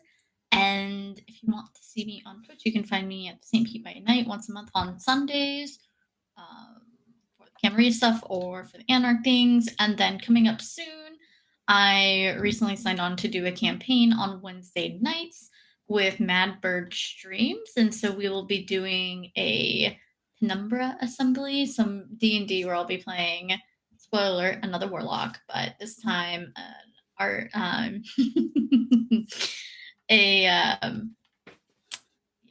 it's my Heron Gone. Love her, Archfey. And so yeah, it's fun. Gonna be doing Penumbra assemblies, and it'll be exciting. Wednesday nights here on Twitch. Yep. Happy days. Which brings us to Ali. Take it away. Hey guys, you can find me on Instagram under @AngelUndies. I primarily do cosplay posts and 3D printing commission posts. In fact, right now I'm printing a Mandalorian helmet and some Shazam armor for our illustrious DM. And I will be showing it off with great enthusiasm ASAP. Sorry, I cut you off. Continue. Yeah. So yeah, if you ever need any props or stuff made that just looks like funky cosplay stuff, let me know.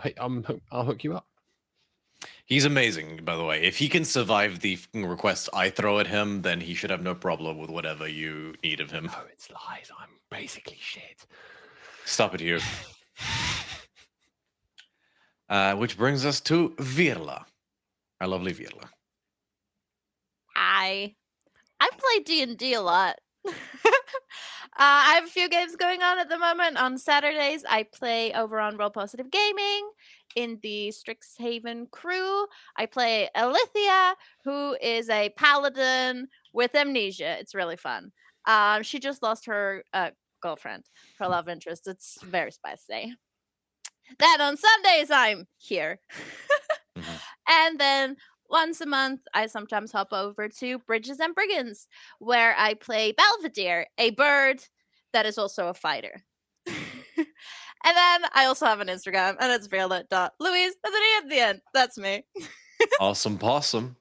And yeah, do check out Illyria, is it? Sorry? Illyria, right? Ilithia. Ilithia, I'm sorry. Getting them mixed up. It's partly because I tuned in properly last night, and I made the joke. I sent her a message saying, "You've spent too much. You've been listening to me do Greek accents for too long. I'm rubbing off on you," because I was greeted by this fantastic accent, which was perfect. She does.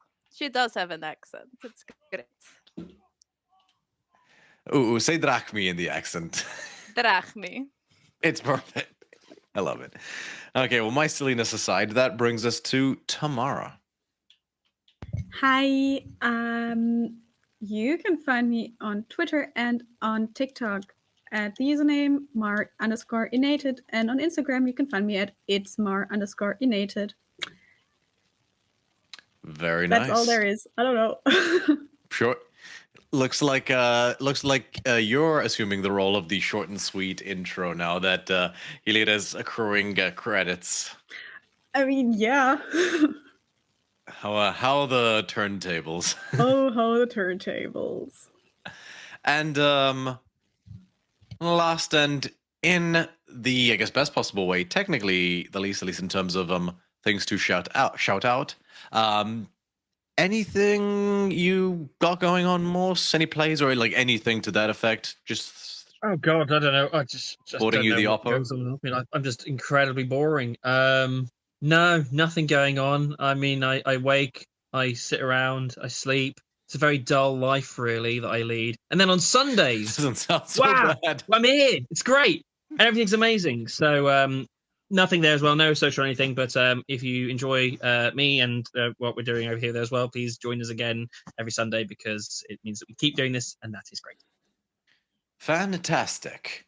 And well, you know me. I'm Romeo. You can catch all my cosplay content on Electrum_cosplay, as well as all the show's socials at DC30 Official on all platforms.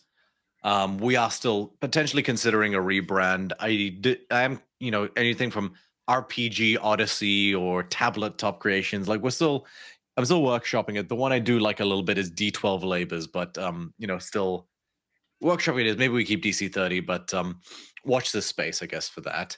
And as always, if you like this content and you want to see more of this kind of stuff, feel free to join our Discord, which I will be linking in a second. Oh yeah, or I guess records all over that. For all sorts of extra behind the scenes content, get to chat with the cast, tips and tricks on how to flavor your campaign for an ancient Greek setting.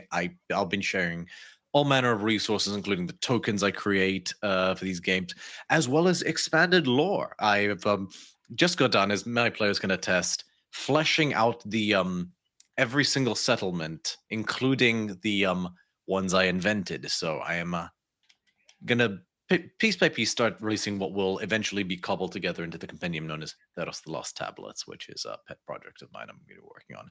All that and more at our Discord. Join in on the fun.